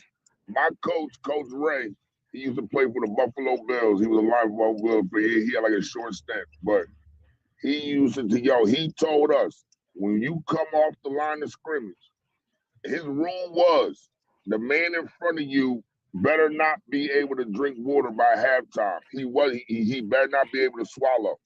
And he told us that because our forearm was to be rammed in their throat. I was to ram my forearm in his throat and drive him backwards with my forearm. One hand on his shoulder pad, the other hand in his throat, and drive him backwards. He said, I don't want him to be able to swallow water at halftime. Like that, this is what I'm saying. Like, I couldn't teach that now. Can you imagine me teaching a kid right now to ram his forearm into a kid's throat? The scarier thing, coaches, they don't even sell the pads we used to wear anymore. Like, I can't even go out and buy the forearm pads, the forearm hand pads that we used to wear. We can't even buy them anymore. I went to buy a kid on my team, and they sell these little dinky ones for that reason, because they know they're going to use it as a weapon. So let me ask y'all a question. To change the subject a little bit, get back on track. Let me ask y'all a question. How would it have changed the NFL if the 49ers never have the drive? How would it change the NFL? How would it have been? Dallas would have officially been a dynasty. That team would have Starback who switched over to Danny White. You think that team would become a dynasty at that time? I do 100%, because I think it would have taken a few more years. Now, you got to question the time, because people listen to this statement now and think I'm bonkers. The West Coast offense wouldn't have been ingrained in everybody else's offense if that didn't happen. It would have happened. It would have happened, but it would have not. I'm not saying used, but I'm saying everybody jumped on that. At that time, everybody jumped on it. So let me ask you this, Tim. It's a good point that you made. Though. I'm gonna ask you this: was that the birth of the West Coast offense once they beat Dallas in the NFC Championship? It wasn't the birth; it was the recognition. Like, the rest of the league was like, "Oh shit, put this on blast. This is working." If they didn't score there, you would have had your ground. The West Coast offense would have happened because it evolves. The league evolves, but it wouldn't have been as drastic and as quick. It would have taken another 5 years to get ingrained in everybody's offensive scheme, where everybody saw that and was like, "Oh shit, we can do this. Let's get the personnel." I'm gonna throw a curveball at all y'all. Then, since you said that statement there, Tim, I'm gonna ask this question right here. And if you don't know what I'm talking about, don't comment. But if you do, comment by all means. Okay, so did the Pittsburgh Steelers stop the I guess you could say the birth of the Air Coryell offense? I mean, because we had the Chargers who were scoring mega points on everybody, but until they played against Pittsburgh or the Raiders. It had to. It had to stop it. I mean, because we saw that personnel was a requirement. And that's why the Air Corps offense then shifted gears and was so successful in college by the teams that adapted it. Because when they went against lesser opponents, they could see. And that's why people look at teams back in the 90s and 2000s like Houston who adapted it in college, but nobody ever took them seriously. Because if you met a Power 5 team that had the right personnel, couldn't work. It was shut down. So I would agree with that statement. I think the Steelers did shut that down. I mean, so because when you said that it was based the recognition of the West Coast offense by beating the Dallas Cowboys that year, which Dallas Cowboys was considered one of the best defenses that year, and the West Coast offense just shredded it up. Although if you look at the stats, you say the West Coast offense was shredded up. They had 6 damn turnovers in that game. Yeah. 6. Shouldn't have came down to that drive. Dallas was nasty. Anybody looks back, you got to give props to Niners for winning, but Dallas was in that game. That was the reason why it's called the drive, is because they had to score. You were absolutely right. As a matter of fact, Dallas had just took the lead. Tom Andrew made a mistake, because I still to this day think that if he go for it, he gets that first down instead of kicking the field goal to make it 27-21. He got the lead 24-21. He's in scoring position. If he goes for it on 4th and 1 and he gets it and they score a touchdown, I think they win that game. But because he didn't, and he gave that ball to Montana with down by 6, he ended up losing the game and so blamed the 49ers Giants. I mean, so that whole situation Swag changed the NFL, because I mean, people might not recognize it. The 2-minute drive was a thing, but it wasn't a thing. Like, it wasn't something you practiced every day. It wasn't something that became part of your circuit regimen. It wasn't, all right, we're going 2 minute. All right, it wasn't that. It was, what plays would you run, and then you practice those. That drive and that West Coast offense definitely set the tone for leagues to take a different mindset as far as going into the 2-minute drive, going into these certain situational aspects, which all based off of basically that 5 to 10 year stretch right there. It was the adaptation of the league to where we see it today, to this air raid offense and whatnot. So watch this. Tim. I'm loving this conversation. And guys, y'all can get in if y'all want to. Y'all check this out. Zach, check this out. It's 2 minutes left in the game. I'm playing against 6 defensive backs. The Dallas Cowboys had basically abandoned it. They went down to 1 linebacker, and they said, we're going to play 6 defensive backs. And the 49ers, now this is what Tim is talking about. The 2-minute drill wasn't a thing back then, guys. That wasn't, it was, if a quarterback could do it, they could do it, but it really wasn't a thing. But now you're sitting in a situation where you got to go 89 yards against one of the best defenses in football. They jump to it. Bill Walsh has to, on the fly, say, if they're going to go to 6 defensive backs, then we're going to run the ball. We're not going to throw it. We're going to run it. Because everybody give Montana the credit for the drive, but the truth of the matter is the 49ers ran the ball well. And if anybody's confused on why Roger Craig got in the Hall of Fame, go back and watch some of that stuff. Oh no, that makes sense. So you guys got to understand, and even though that wasn't Roger Craig, that was Earl Cooper, but still, he's showing you guys. You think because it's the West Coast offense, I can't run the ball? No, I can run it, and he did that, and he drove all the way down the field on Dallas. Montana only threw the ball 3 times, I think. The rest of it was all runs. It was like a 9-play drive. So what I'm trying to get everybody to understand is Tim is right when he says this was the recognition that the West Coast offense. You didn't get the recognition for the Eric Coyer offense because they couldn't win the big one until a different variation came out. The greatest show on turf. Well, I think the greatest show on turf perfected the Air Corps. I mean, well, okay, the greatest show on turf was probably one who perfected it. But Dallas damn sure used it. So all the Air Coyer offense is a timing offense, anticipation. 15 yards in, I throw the ball long before you make your cut, and I run off chop. Pretty much, that's all it was. I mean, so go ahead. I see. I got a new person on here. Where did he go? I'm right here. Robert, what's going on, man? What you got? You ever been on the show? You said what, sir? Have you ever been on the show? Once. One time. Right, don't call me sir. Okay. My bad. Go ahead, Robert. I set my alarm today, Swag. Hey, Swag. He's part of Not Move. That's one of ours. Robert, okay, still, yeah, Robert's one of ours. I don't want him to call me sir. My bad, Swag. My bad. That's just respect, Swag. You know how we doing Not Move. That's just respect, brother. Come on, Deion Sanders would approve that message, bro. Just said. What? What you saying? What are you saying about Deion? No, Deion Sanders would approve that, sir, because in Colorado right now, he wanted to say yes, sir, no, yes, ma'am. He's putting them things. So Deion would approve, man. Deion would approve.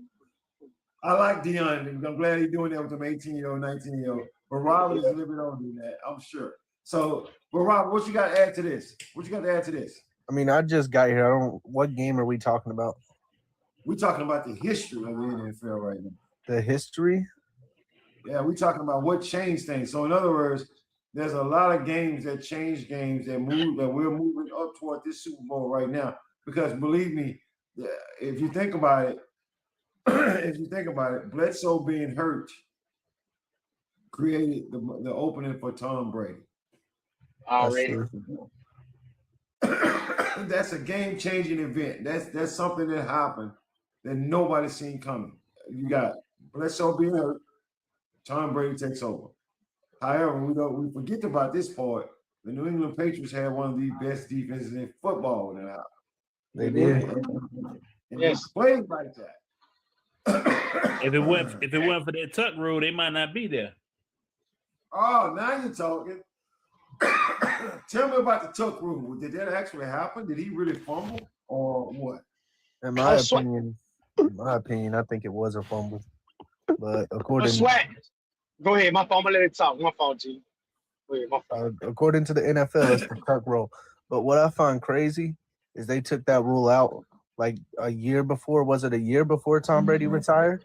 No, it was 2013. We had me and JB and a couple other folks. It ran from 1999 until 2013, where they adjusted said tuck rule. From 99 to 2013, it was if your arm was back and it was moving forward to come into a tuck the ball away or to throw the ball from the quarterback position, and it was knocked out during that period, it was incomplete or not ruled a fumble. Yeah. So technically, it was not a fumble, but it was.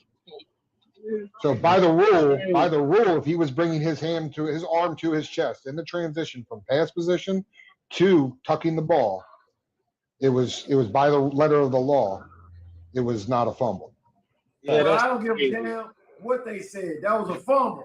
Come on, very swag. Look like a fumble, smell like a fumble. It's a fumble. It's a fumble. Look, let me tell y'all something. Let me tell y'all something. This is why I never heard of tuck rule till that happened. It was only 3 years old, Swag. That's what I found out. Like we literally JB had a live going on yesterday because I was confused on the tuck rule. We went into a deep dive on that. Like we went into a deep dive. I was breaking it down on my computer and whatnot. The tuck rule was 99. That game was 2002.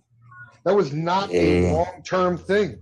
Like we really did some homework. My point on that being is that it's the New England organization. Not necessarily saying it's an organization, but the coach that used that rule to his effect when he called for a review and all that shit, right?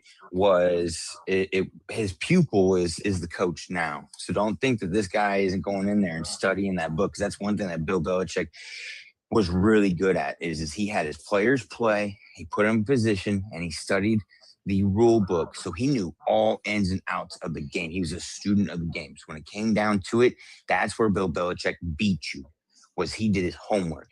If he wouldn't have studied, we might be talking something totally different with the Oakland Raiders. Yeah, JB broke that down. He was like, man, you don't think Bill Belichick probably went to the referee, was like, hold on. Remember, JB, you was hitting on that yesterday really hard, my boy. My guy, you were hitting on that yesterday, boy. Yep. Hey Swag, man, I'm sitting here thinking to myself, man, Oakland might be the beneficiary of the worst calls in big games between the tuck rule and the immaculate reception, man. The NFL hates the Raiders, bro. Wait. We ain't gonna discard the holy roller. We ain't gonna discard that one either. That was a damn near incomplete pass. That was an incomplete pass that they called a fumble that Dave Casper recovered. So yes, you're right. They are the beneficiary of some of the worst calls I'd ever seen. And they finally got it. I finally caught up with them. It finally caught up with them. Now I gotta give Belichick credit for even though the tuck rule was even in the damn rule book. I mean, like for him, he just studied. He knew that book. He knew that book so well, just to be able to be like, nah. But that's not the only time he showed that he knew the rule book. If y'all remember, in 07 against the Giants. Yep. You remember Bill Belichick threw the red flag because they missed 12 men on the field. Because you're allowed to challenge a dead ball foul if that misses it. And I was sitting there looking like, how the hell is he going to challenge a missed call? You can't do that.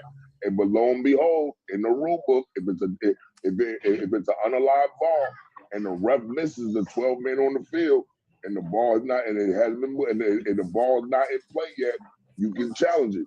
Bill Belichick challenged it Bill Belichick challenged it and won that challenge. Did you remember that? I think that one of my legit favorite memories, one of my favorite moments in NFL history. It's not that long ago when Vrabel was on the Titans, because to show that if you take what your mentor has taught you and you flip it on them, they respect. Like game respects game. Because Vrabel, if everybody remembers, it was a game that they were fighting to get into the championship. There was under 2 minutes left. It was a running clock. Vrabel was purposely taking penalties with the live call to have a 10-second runoff off of the time clock.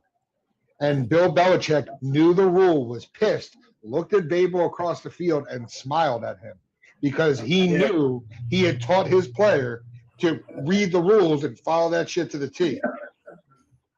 You talk about this, you got to give people credit where credit is due, because it basically stole the Super Bowl from the Raiders.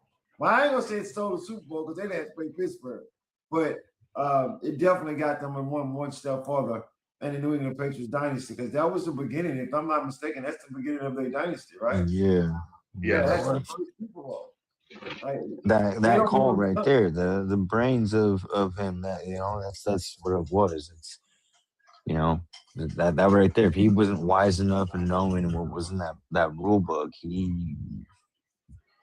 guys would It have was done by crazy, bro. Like it's like the catch today. Like for him to know the technicality on their tuck rule, bro, and the way so many catches that look like a catch, smell like a catch, think it's a catch, off the little technicality in the sense of the letter of the law is not a catch. It's just crazy. You don't even know what a catch is.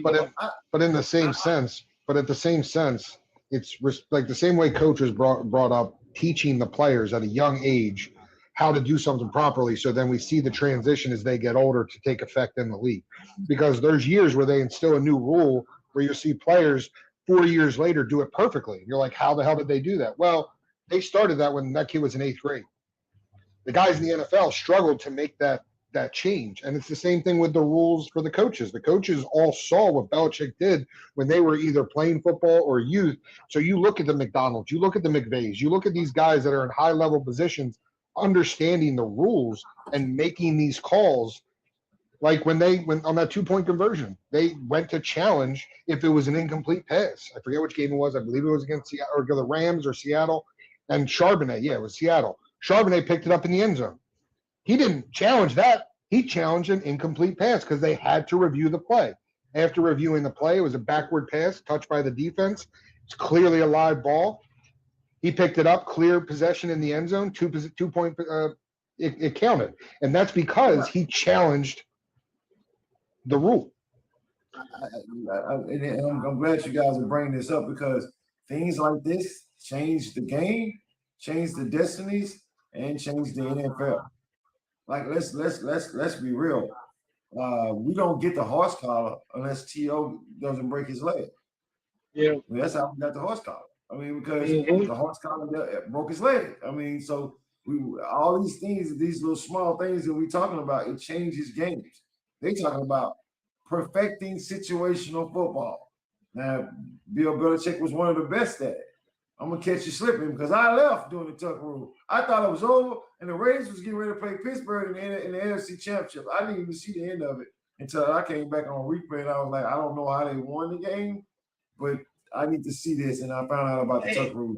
Hey, Swag, do you remember when there was at one time they were able to review and challenge a pass interference? That came and left real fast, but you remember that time when they was able to challenge a pass interference and stuff like that?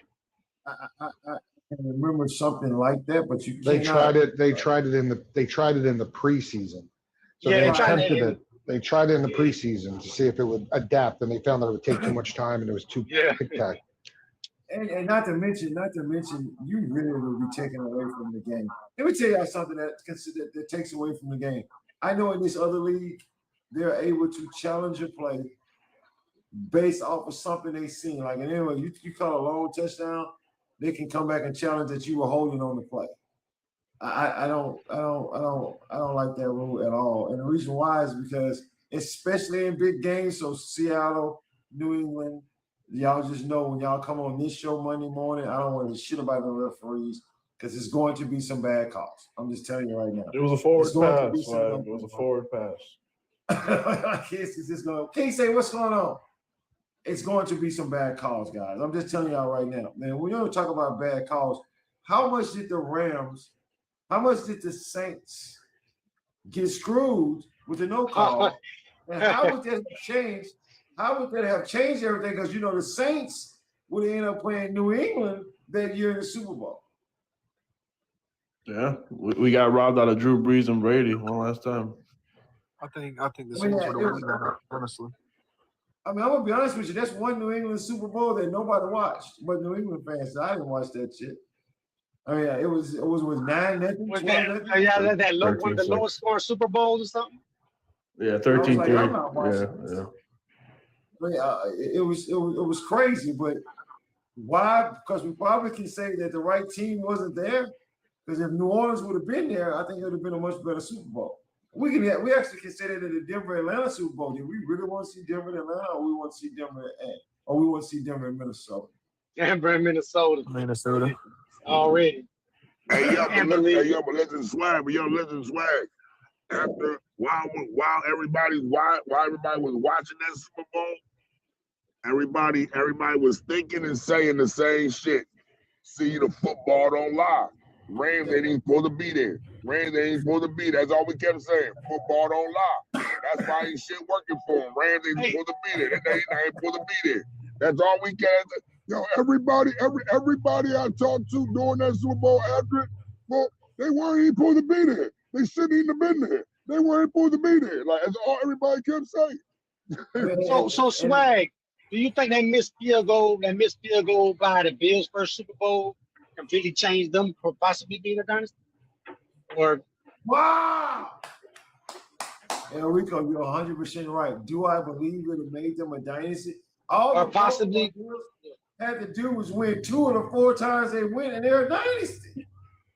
I mean, so yeah, I mean, hell yeah, I think that stopped them from being a dynasty. you think that? Did you think that did some do you think that missed field goal brought some kind of psychological thing to the team from missing it, or this is what I'm asking? Because okay, I got you. No, because it affects free agency. It affects all kinds of stuff. Because who would you rather go to? The team that lost the Super Bowl or the team that won the Super Bowl? So if you're Deion Sanders, you know what I mean? If you're guys like this who are thinking about re-upping the contract, you want to go to the stronger squad, or you know what I mean? Now it's payday, but back then it was guys won the Super Bowl because the money balance is a little different. Now guys will be like, I got my Super Bowl, I'm going wherever. It was a great point. I'm gonna be honest with you. I'm gonna go back to Buffalo fans. I hope some Buffalo fans. Whoa! My fault. Damn, my fault, Swag. But that missed field goal probably could have stopped Belichick from being Belichick too, because if they make the field goal, they win the Super Bowl, and Belichick doesn't look like this big genius for that defensive game that he put against them. I was getting ready to bring that up. That's my fault, bro. My fault, Swag. I stole your thunder. My fault, Swag. Thanks. No. All credit goes to you. I'm just saying.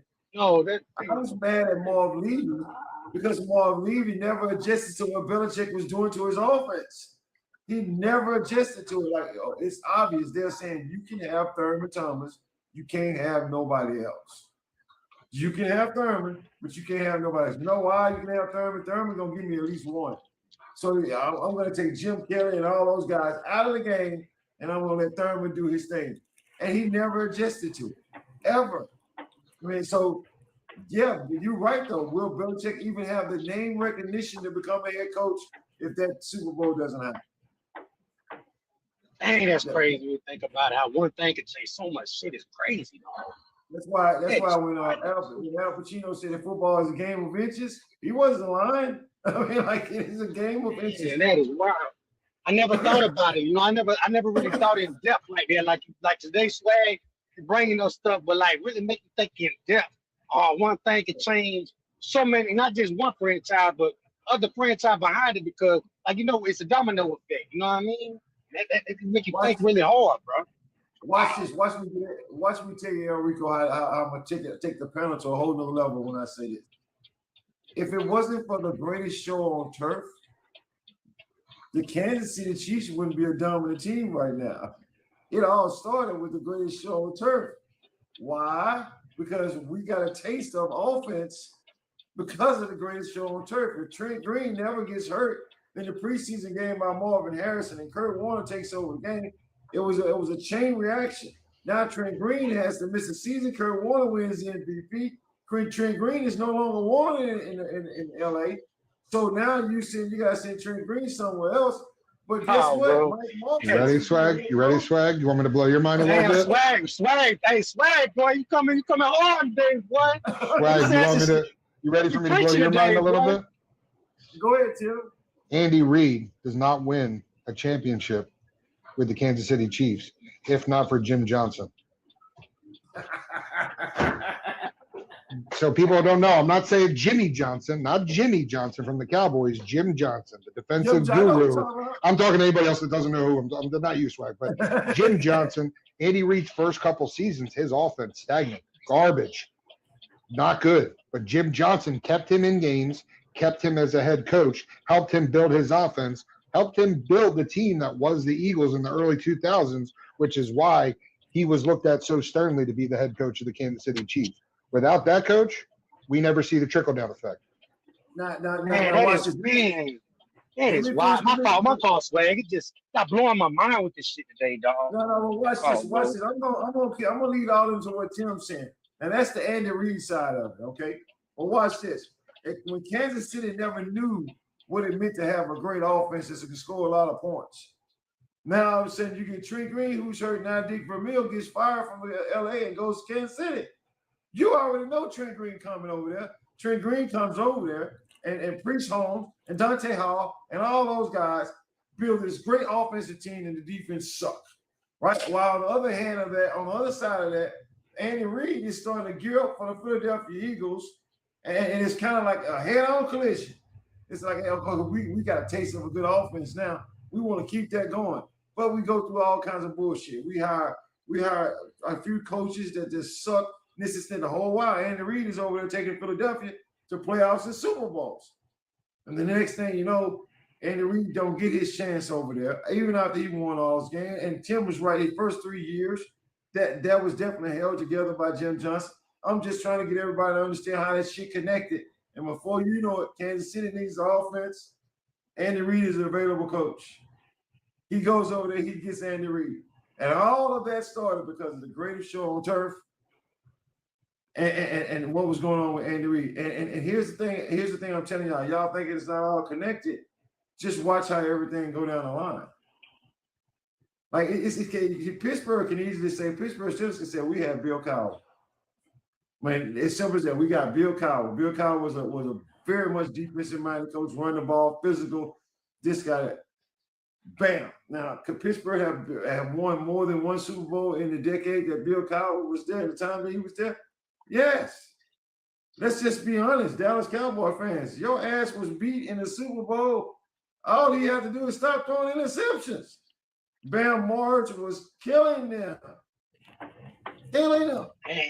And they couldn't stop the bus either, Swag. When they put the bus in they couldn't stop that dude either. But if you want to coach, I mean, like if you want to go back even further, Swag, like you could go on for days. Like this is why I'm a nerd of the game, because Andy Reid isn't where he is without Mike Holmgren. Mike Holmgren isn't the head coach of the Green Bay Packers without Bill Walsh. Like this goes back. You can go back forever. Like it's bananas, because Bill Walsh is like, there's certain coaches. You look at the Shula tree, you look at the Walsh tree, you look at these guys. There is active coaches in the NFL right now from these trees.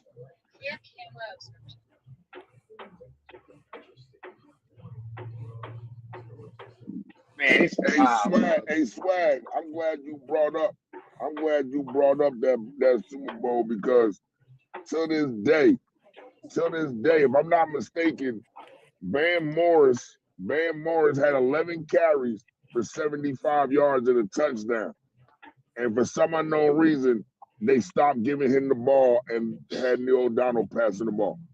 Like I don't, and listen, don't get me wrong, it was all Neil's fault, because it was a double move. He was supposed to do a 10-yard in. If Larry Brown bites on the end, Holiday was supposed to run out. If Neil O'Donnell pump fakes and Larry Brown bites, Holiday is running down the sideline. When they show you the Goodyear blip view, all you see is this black jersey running down the sideline by his goddamn self. That's all you see. He was wide the fuck open. But Neil O'Donnell threw the ball on the first move instead of waiting for the double move. And which one thing I never understood, because the motherfucker wasn't even under pressure. That's the shit that killed. He wasn't even under pressure. Coach, Neil O'Donnell got Larry Brown paid, bro. That nigga went to the Raiders and got paid, Larry Brown, bro. Hey, L, man, you beat me to the punchline. I swear to God, I was trying to spit that out. You beat me to the punchline. My fault. Yeah, you're right. Remember, he went to the Raiders and got paid, bro, like some Deion Sanders type money, dog. Now, hold on, guys. Here's where we're got the last hour of the show coming up. I want to just share this with y'all right now. It's been a great show so far. Now we're going to talk about the upcoming Super Bowl with the New England Patriots and the Seattle Seahawks. And I want to start this out by simply saying I stand 10 toes down on what I said in the very beginning when these guys were announced in the Super Bowl. This is going to come down to the offensive lines. Everybody else can talk about everything else they want to talk about. This game will come down to, now I know it seems like the obvious, right? But it's not really the obvious. I'm gonna tell you why I say that. There's many games that we can go back to the Super Bowls and say the offensive line played well on both teams, and somebody still had to lose the game. Now in this game, it is detrimental because why? The Seattle Seahawks can get pressure on your quarterback, your ass is toast. I don't care who you are, or they're going to hurt you. They're going to hurt you bad. And Drake May just haven't done real good against cover 2. And they're going to drop back in cover 2. And they're going to put them 2 safeties up there until he shows them that he can actually throw the ball and do that. And they're going to rush 4, maybe 5 to get pressure on him and make him make the mistake. What do you guys feel? What do you guys feel is the magic number? And when I say that, Coach and Swag, and I'm not sure about everybody else, the magic number as far as seconds that are being requested from each offensive line on pass pro. You're going to need, listen. And yeah, I'm going to say anything under 2.5, and it's going to be a long day for that quarterback. And what makes it even more scary is to add to Swag's point, both offensive lines have suspect guards. Both of them have suspect guards. And we know when you have a suspect interior lineman as a guard, your center now tries to make up for that because he knows that guard is weak.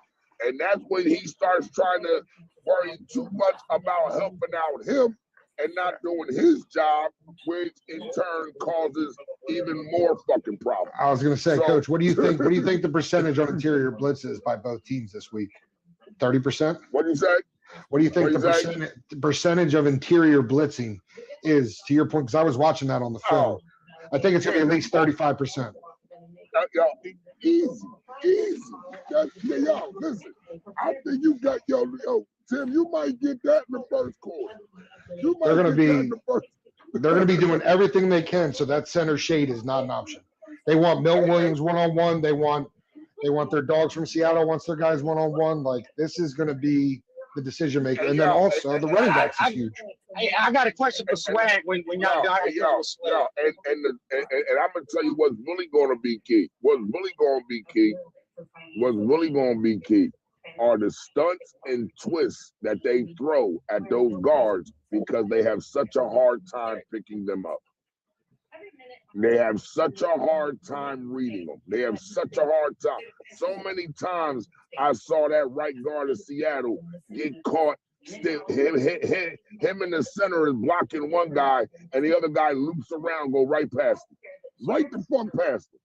Right past him. Not even looking for him. Zero transition. And I'm sitting here looking like, dog, ain't nobody ever told you head on the swivel. Nobody ever told you head on the swivel. Like, you're not even looking. Like, he just ran right past you. You have like you said, you have 0.5 seconds. If your read block moves, you look up, make sure there's no linebacker blitz, and then you're looking to where the pass pro is going to be. Because if he's going to slide up in the pocket, you're going to chip the center as a guard. If he's going 5-step drop back, he's going to help the tackle on the outside edge pressure. If they stand still, if you see these guards doing that no man shuffle, it's going to be a long day for that quarterback. I got a question for y'all, Swag. You know, Coach and Swag. So, I know they say Pittsburgh, the Patriots play predominantly most man defense, right? That's what they know to do, more man, right? The Patriots. Nah, I think they say they play more zone. I thought Patriots more zone. Okay. Oh, I thought these defenses are very similar. They both play like a man zone defense. They cover in the secondary very well. But this is why I've been telling King Safe and all other New England fans, I don't think this comes down to secondaries or receivers. The front fold, right? The front fold, if they get pressure, right? And I'm gonna say this why. Now, here's something we're gonna jump the gun on you, for just a second, because I want these guys to tell y'all, what do? You know you don't do well in too high.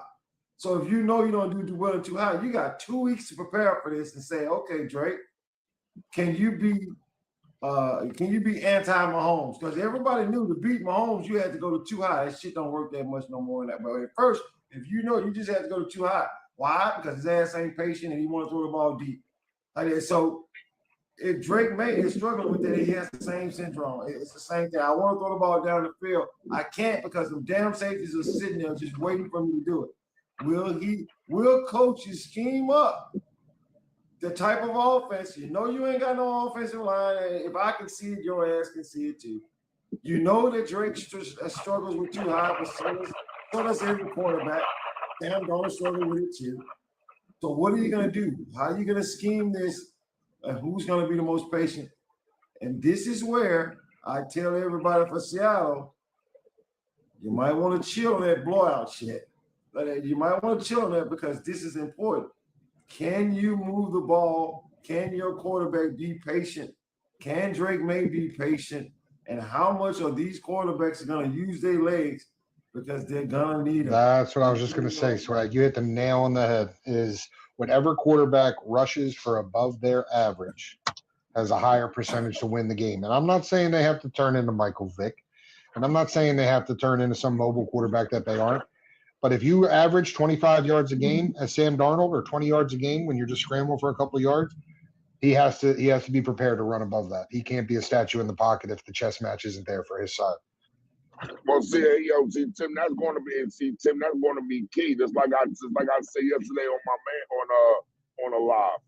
I said what's really going to be key is the Seattle pass rush and them not giving up lanes for Sam Darnold to gash them for 8, 7, 9, 10 yards with his legs.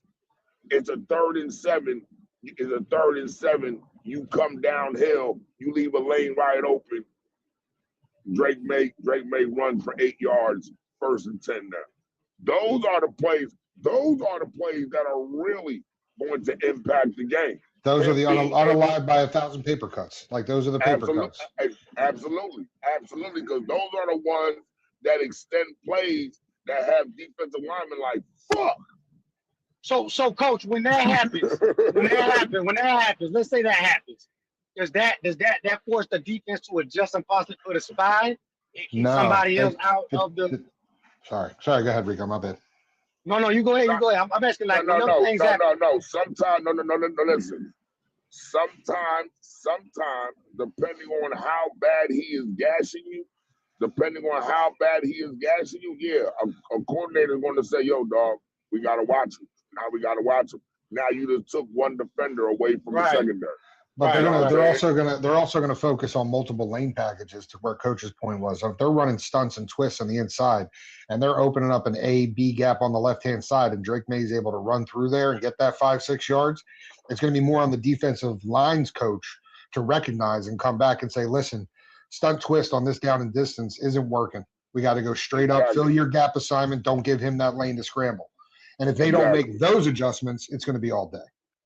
So you're saying basically it might come down to gap integrity, basically. It's going to be gapping. Listen, I'm going to tell you, it's going to come down to a chess match. Situational adjustments and situational coaching and adjustments on the fly in the game. You can't wait till halftime. Can't wait till now. We got to shut this shit down now. I can't wait till halftime. I got to shut this shit down right now. Right now. All right, he got it off. They got it off that series. They're not getting it off this series. All right, it's got to be shut down immediately. Oh, they got a first down off of that. Oh, how they get that first down? Oh, he went here. All right, well, we got to fix that. We got to fix that now. Okay. Fix that right now.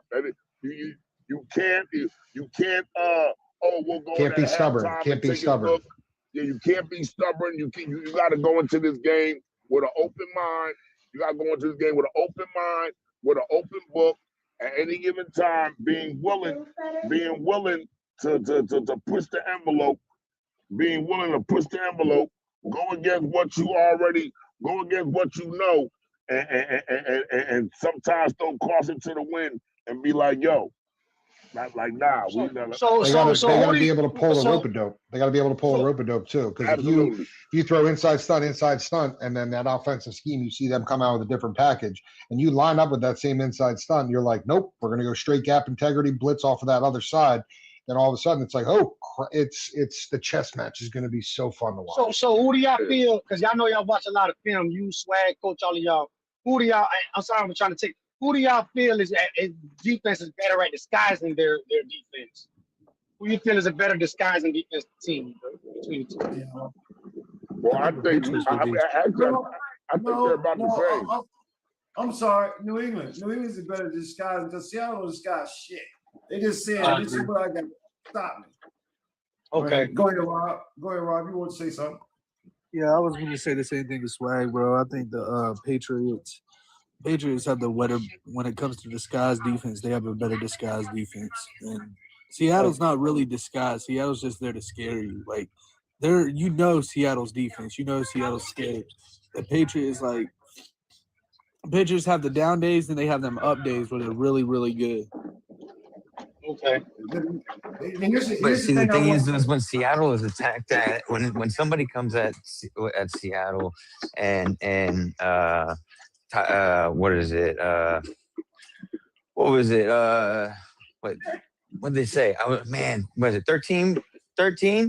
Or was it triple tight end set formation or whatever? Yeah. 12-man personnel. Yeah. Coming at them like that. If they keep coming at them at Seattle like that, right? Seattle's more of a faster playing style. Their weakness is that exactly right there is tight ends. I see Hunter Henry, and I see, what's kind of crazy is Austin Hooper's wearing number 81, you guys. I see Austin Hooper and them doing something with them tight ends and them running backs to attack. But nobody runs 12-man personnel, though. Be honest with you, nobody runs 12-man personnel better than Seattle. New England's good at I mean, hey man, they've always been good at doing what they need to do to win a game, right? I mean, that goes back to Belichick and their coach now was under Belichick. I mean, he's got part of that, and still so I see him studying, making sure he's going to be up on that rule book. He's a student of Belichick in more than one way. I mean, I just call a spade. Like if you're considered out, like let's go. Most people don't have the Patriots win this game. They have Seattle. They don't see it being a blowout, but majority have Seattle winning this game. When you're down and out, and you're most dangerous is when you're the underdog or you're looked at like it's already over. I'm gonna share this with y'all. First of all, I see 1A existence.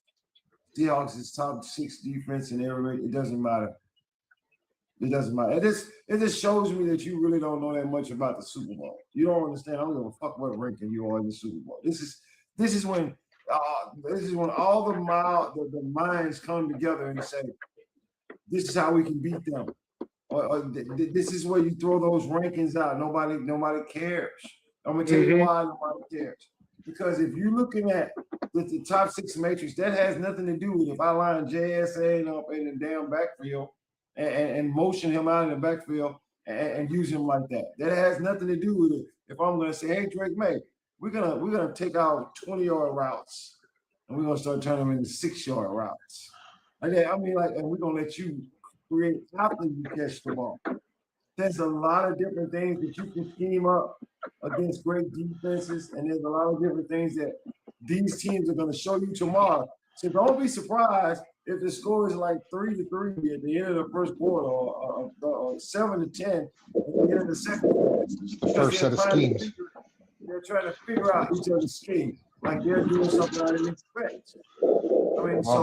Swag, that brings up the most ridiculous question that I heard asked on Media Row this week. And it's going to make everybody laugh. This beat reporter from, I don't know, Timbuktu, whatever, looked at Vrabel, and I don't know if he was nervous or whatever. He looked at him dead in the face and said, is this a must-win game? I'm sorry to laugh. Hey. Super Oh, it's my fault, bro. I'm gonna have to mute up all day. Vrabel looked at him like he had 6 heads. Like, I'm going to answer this question, but do you realize what you just asked? This is the Super Bowl. I mean, that is wild. I'm pretty sure it's a must win. I'm just saying. Hey, yo, anything I love, Tim, I would have waved Tim off and went to the next question. Already, coach. Already. Yeah, I'm just here so I don't get fined. I'm just here so I don't get fined. Hey, yo, listen. That's as dumb as reporters asking somebody who just got rescued from a towering inferno, Are you happy that you made it out? Come on. I mean, only thing better is had Vrabel would have responded, nah, I'm focused on week 1. Oh, shit. No. Because sometimes reporters just ask you some of the dumbest stuff. Like sometimes you listen to them press conferences after the game and you be sitting there like, yo, I wouldn't even have answered that question, dog. Like I wouldn't even have answered that question. Like I would have just said, actually, I would have said, yo, what news channel you with? Okay, listen, do not let them in here no more. All right, he's done. He's done. If that's the best, if that's the best they got, if this is the guy they're sending out for the, do not let them in here no more. Like he's done. Hey, but Swag, this is for like wager purposes. Do you even think the Patriots are going to kick the ball to Shaheed, bro? Or they going to just try to keep it away from him? No, they don't kick it to him. The Patriots got a good second. I mean, good special teams. But the whole thing is, the question you should be asking is, how is Seattle going to use Rashid Shaheed in the offense? Absolutely. That's the question. Because I can see some end around. I can see some jet sweeps, maybe a jet sweep here too. I can see trying to catch New England off guard, over pursuing. You know what I mean? I can see them heavy to one side, jet sweep to the other. Yeah, because it's rushing. It's over under 4.5. You know, he's over under 4.5. He only has 1 reception. Yeah, I've never heard a wide receiver 5 getting talked like this before. You guys are acting like he's gonna go out there and put 200 yards on us. I've never heard a wide receiver 4 being talked about in this regard. It's not, I swear. King say it's not that a wide receiver 5 is being talked about. We're talking about a speed. We're talking about a weapon, a fast weapon, and a blade in my Swiss Army knife that I haven't really used. And how can I get it? I just got him, so how can I get And on top of that, the biggest piece is it's downplayed how much losing Charbonnet is going to affect Seattle's offense. They have to find other pieces in their bag to fill those roles, to not only give K9 a breather, you know what I mean, who hasn't carried the workload for the entire season. They have to find these other pieces. So when you look at the pieces they have, you have to bring up somebody like a Rashid Shaheed. You have to. And just like that, like you always say, Tim, sorry, and like you say, Tim, to piggyback what you're saying and let you keep going. Like you said before in the other lives, bro, both of these coaches are going to have some plays that they have not came out before the whole regular season. They say some stuff for this particular game. Like you say, Tim, all the time. You know what I'm saying? Well, I want to talk to Kinsey. I want to talk to Kinsey for just a second. First of all, Kinsey, I'm gonna ask you this: is the reason why Rashid Shaheed is number 5 because he didn't know their playbook. Rashid Shaheed now has been in Seattle long enough to know at least half of the playbook, right? So, and I'm talking about the playbooks, not just necessarily the plays, the concepts. What am I doing? What is my job on this field? And you got to admit, Kinsey, just a little. If I see him on the field and I'm that New England secondary, I better be holding somebody accountable for getting to Rashid Shaheed because he can get by everybody on their defense. I mean, the biggest thing, Swag, is we can't kick it to him, right? That needs to be a thing. Do not kick it to Shaheed, but because he is a big problem on the kick return. But when we talk about like offense and lining him up and then the slots, I mean, he's one of those chunk play guys where he'll get like 30 yards, right? but I've been hearing about Shaheed all week. Like, I'm more worried about AJ Barner. I'm more worried about that Bobo kid, that wide receiver too, that slicks out. Right. So but the Shaheed guy, he get like 2 catches. No. But King said, like I said, King said it's a weapon. Yeah. He's a weapon. I put you like this. San Fran was probably saying, you know what? I ain't worried about no number 5 either. What the fuck happened to opening goddamn kickoff? What happened to opening kickoff? I ain't worried about what happened to opening kickoff. Like the point is to utilize your entire 53-man roster. This is the Super Bowl, dog. They're speaking about him because the man is a weapon. He has speed that if he hits the sideline, you can pretty much just set up for the extra point because you're not catching. So that's a weapon. Do y'all remember Percy Harvin? Already. Yes. He was Shaheed just like he was, and he was a big weapon that first Super Bowl. That's just a weapon. So for the Patriots, do you think the Patriots are going to use Kyle Williams? Do you think they can use my fault, Swag? He said, this is what I'm going to ask you. I'm going to ask you this question. I'm going to ask to the whole panel as well. Do y'all know who Timmy Smith is? No. Oh, shit. Y'all have any idea who that? Don't say nothing, Coach. No. I ain't say nothing. No. Okay, so Timmy Smith ran for 200 yards on the Denver Broncos in the Super Bowl. We had never heard of his name before, and we still haven't heard his name after he won it. He should have been MVP if it wasn't for Doug Williams. If Doug Williams wouldn't have thrown for 400 yards and 4 touchdowns, Timmy Smith would have been. They had over 600 yards of offense. That man ran all over Denver that day. So you see what I'm saying? Ran all over. Hey, guess what? Dan Reeves was not worried about him. He was not concerned about Timmy Smith. Who the hell is that? That's all I'm trying to say is, King say, I don't think you're going to see a number 5 receiver. I think you're going to see a number 3 receiver, and I think you're going to see him as a decoy more than anything. Because if I put him on the field, I'm taking away a corner and a safety because you got to watch him.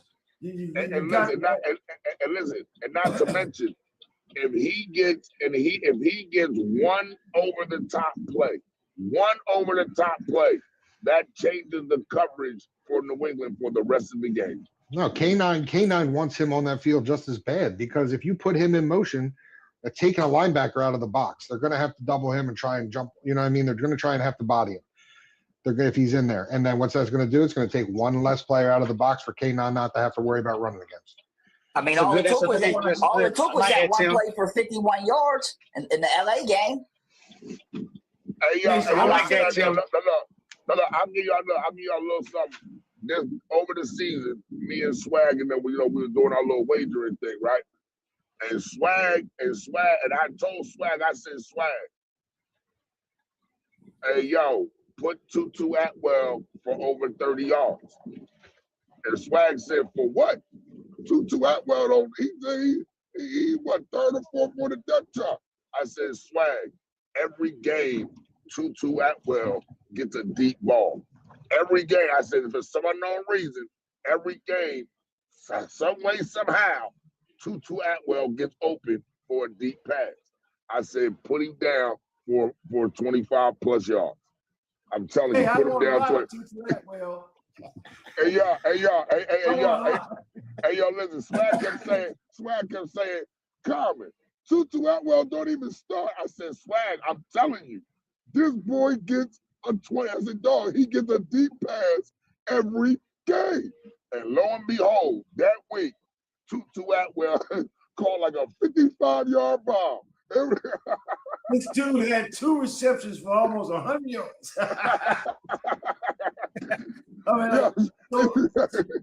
So what I'm trying to get y'all guys to understand and what we both trying to explain is, I get it.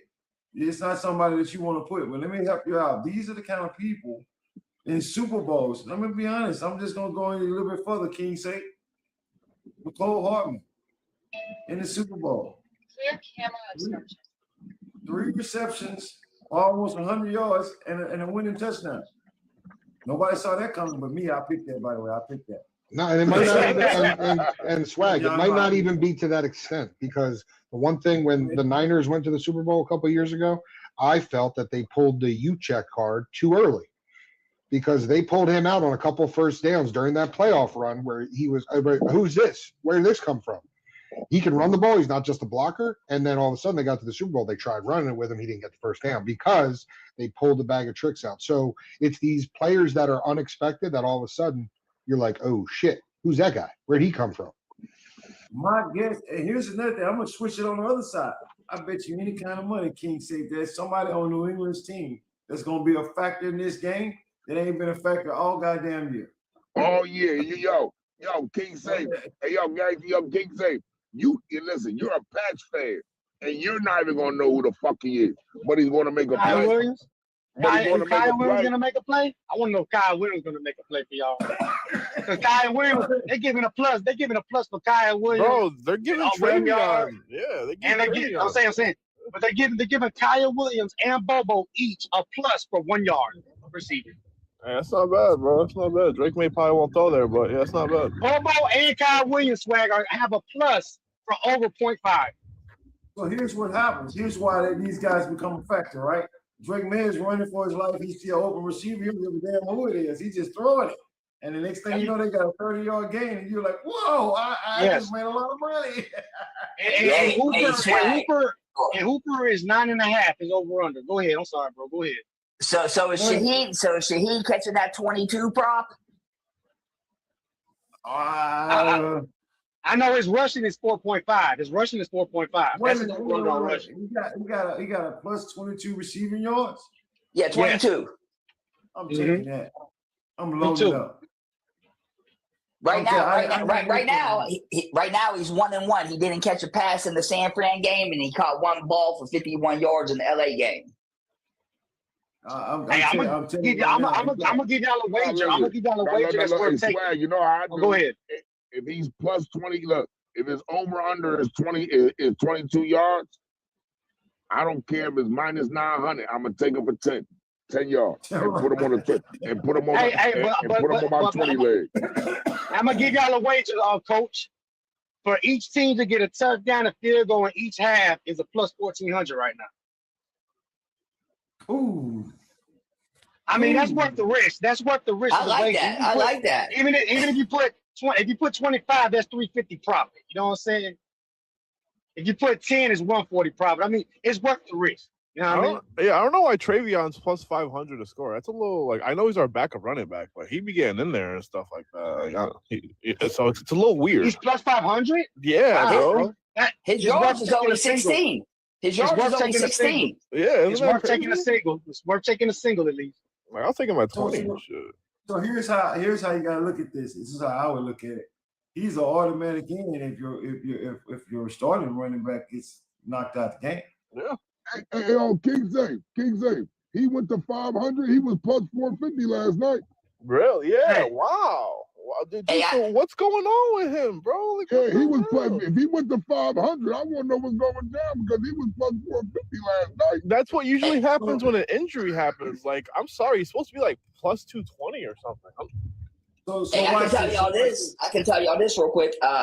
Both New England running backs are, Stevenson's 3-0 on his 50 yards. He's hit it all 3 times. Henderson's 2-1 on his 16 yards. Let me tell y'all something. Imagine this. I'm just gonna throw it out there because this is how I think. I got Trayvon Henderson for 500 for a touchdown. Trayvon Henderson for over 20 yards rushing, and then I got what was the other one? Rashid Shaheed for over 22 yards. How much I win if I put 50 on it? About 1,000. I'll tell you right now. What you want? I'll look it up. I ain't gonna hold you, Swag. I sent you my. Hey, Swag, I sent you my 16 legger, baby. I sent you my 16. I seen that, Coach. What the hell? Yeah. Yo, listen. Coach. Coach, got for you, boy. Yo, listen. That 20 leg with $20 that joint brings me $666 if it hits. Coach, I don't know, bro. I might throw a buck or something, $2. I got a $10. I got a 6 leg for $10 for $1,300, bro. Bro, it's a 20 leg, bro. Hey, yo, King Safe. Hey, yo, King Safe. I hit 4 of them 20 legs this year, dog. Oh, hell no. Hey, Swag. Y'all want to know my 6 leg? Y'all want to know my 6 leg for the $1,300 with the 30% boost? For $10? A 6 leg. Well, Swag, I tell it to you, I don't care. I got each kicker with 6 kicking points. Kyle Williams with at least 1 yard. Bobo at least 1 yard. And both tight ends with a touchdown. Garner and Henry. Hey, Swag, what you have? Travion Henderson, 20 plus. Shaheed 20 plus. Yeah. And then what was the third one? Travion Henderson scoring a touchdown. Who? Wait, say that again. Travion Henderson TD. I got you. Hey, listen. All I know is that I gotta tell y'all something, Coach Combs. I gotta tell y'all something I did yesterday. I was gonna call y'all. I was gonna call King Safe and you today because y'all probably never had this happen before. What if I told y'all I made a wager last night? It was for $22,000 and they offered me $100 before the game even played. What the fuck?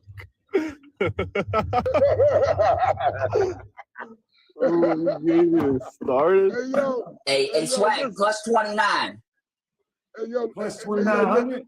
29 to 1. Yeah, 2,900. Oh, shit. I might have to do that. Hey, I'm feeling that, Swag. Henderson 20 yards, Machine 20 yards, and Henderson touchdown, right? Hey, if I put that in, Swag, I'm going to send you a message. And if it hit, I guarantee you, I will give you a donation. I'm telling you, that's 2,900. Hey, yo, listen.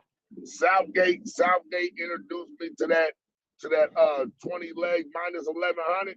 Like you take all like little small guaranteed joints and you just put it on a 20 leg joint and put $20 on it. Yo, Southgate created a monster. I've been putting 20 leggers in all season. So I'm gonna tell y'all right now. I'm glad I didn't do it, but when they offered me $100 for my wager before it even played, I'm talking about before the game even played, I dropped $15 and they offered me $100 as soon as I set the wager. I would have took that 100 and re-put the ticket in. Yeah, I took the money before the game. I took the 100 and redid the That's what I'm saying. Exactly. I mean, this just shows y'all the fear that if that hits, that's $22,000 off $15. That's the fear that they put in their eyes. And you know what? They were. I'll show you the pick. They were all very, very logical picks, and they were gonna hit. I'm telling you. So they was like, I'm just gonna offer you something before you even play the game. But you know what I learned, Swag? What makes sense don't always make sense. It seems like the stuff you put in that makes no sense hit. That's the crazy thing about it. because if you look at it, if you look at anything like this, the way I look at it is it's simple.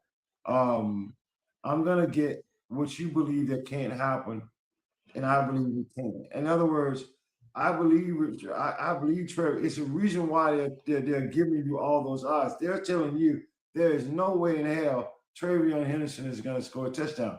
But what they're not telling you is, and look how you're looking at it. You look at it logically. That's a backup running back. He's not going to get that many carries. There's a good chance you're right. He's not going to score a touchdown. You already lost. You already lost because you're not thinking the way I'm thinking. I'm thinking, well, what if Stevenson get hurt? What if Stevenson is not effective and Travion Henderson comes in the game and he's effective and he starts getting all the carries? I've seen it happen. So what if they find Travion Henderson to be hard to tackle for some strange reason? What if they didn't watch film on him?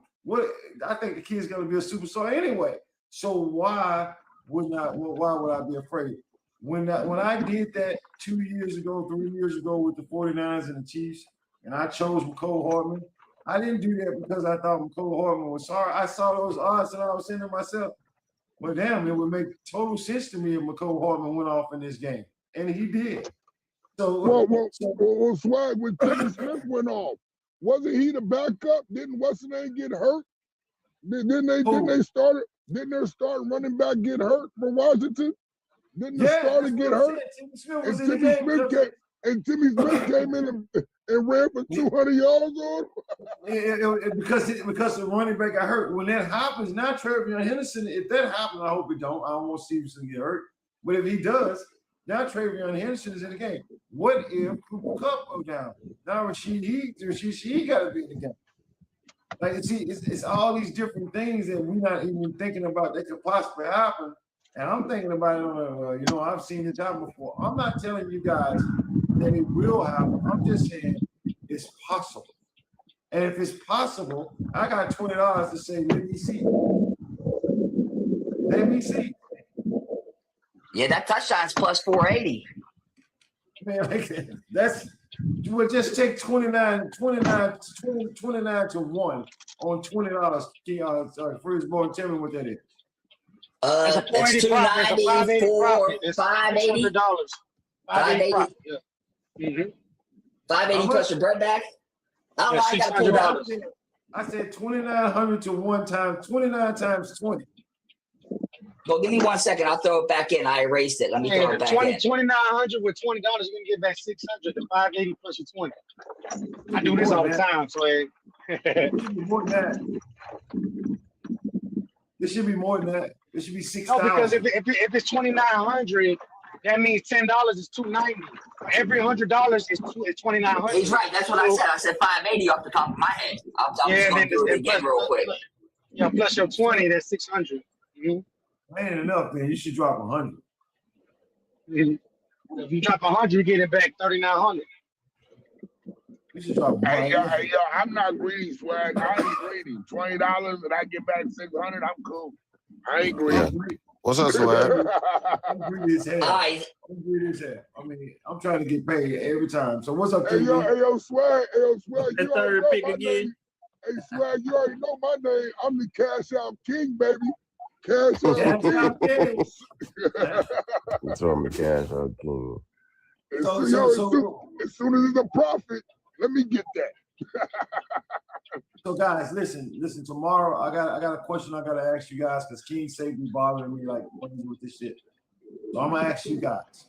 The only reason I don't go live after football games, even the Super Bowl, is simply because it draws so many casuals. Like it's just the casuals just come out of the woodwork. They don't know anything about who won and why they won. They just know that they won and they want to talk shit about it. Right? Hey, Swag, I messed that up. I ain't gonna lie, I messed that up. It's 14 to 1. My bad. It's Shaheed receiving over 20, right? Henderson rushing 20 plus, and then the TD from Henderson, right? Okay, so it'll be 2,800 plus your 20. 14. Yeah. So $10 will get you 140, $20 will get you 280 plus your bread back. Gotcha. I'm also going to add to that anyway. I'm going to add to both quarterbacks rushing to that bet. Oh yeah, I got Drake May. Oh yeah, I got Drake May for 20. I got Drake May for 20 yards rushing. I can see that easy. So 20 yards. What do you want? 20 or 30? 30's minus 159. 20's minus 385 rushing. I take the 20. You take the 20. Just add it. You take the 20. You just add another 3-4 legs to it. I'm gonna ask you guys. I'm asking all you guys because I'm not gonna do it unless you guys are gonna show up. Like if you guys are not gonna show up, and I get I did this before, and I got a whole group of people. The casuals came on my show, and I was like, "Nah, man, you don't know nothing about football." I just kept doing it all night long. Like, no, I don't like it, so I wouldn't do it. But I want to go live after the Super Bowl, as King said was begging me to do that, right? If I do that, though, if I go live out of the Super Bowl, I need to know how many of you guys are going to be able to come on. All of us. Come on. Are you coming on after the ceremony or right after the game? You know we will be there, Swag. Come on. I'm gonna be at work. I ain't gonna care. Is it right after the ceremony, right after they announce, right after the game, or after they do all the awards? Right after they give, right after they give, they hoist the trophy up and they give them the trophy, and we get through with all that stuff. Then I'm going live. Yeah, I'll be on. I'll be on, Swag. I'm gonna be tipsy. But I'll be up. But I'll be there. Yeah, I'll be on. We'll see. So I'm just letting you guys know that's what I'll do. Because Keith said, "Be like, man, you got to go live, Swag. Man, you got to go live, Swag." And I'll be like, man, I don't like all them casuals. It's just a bunch of them jumping out there. However, if you guys are, Let's do it.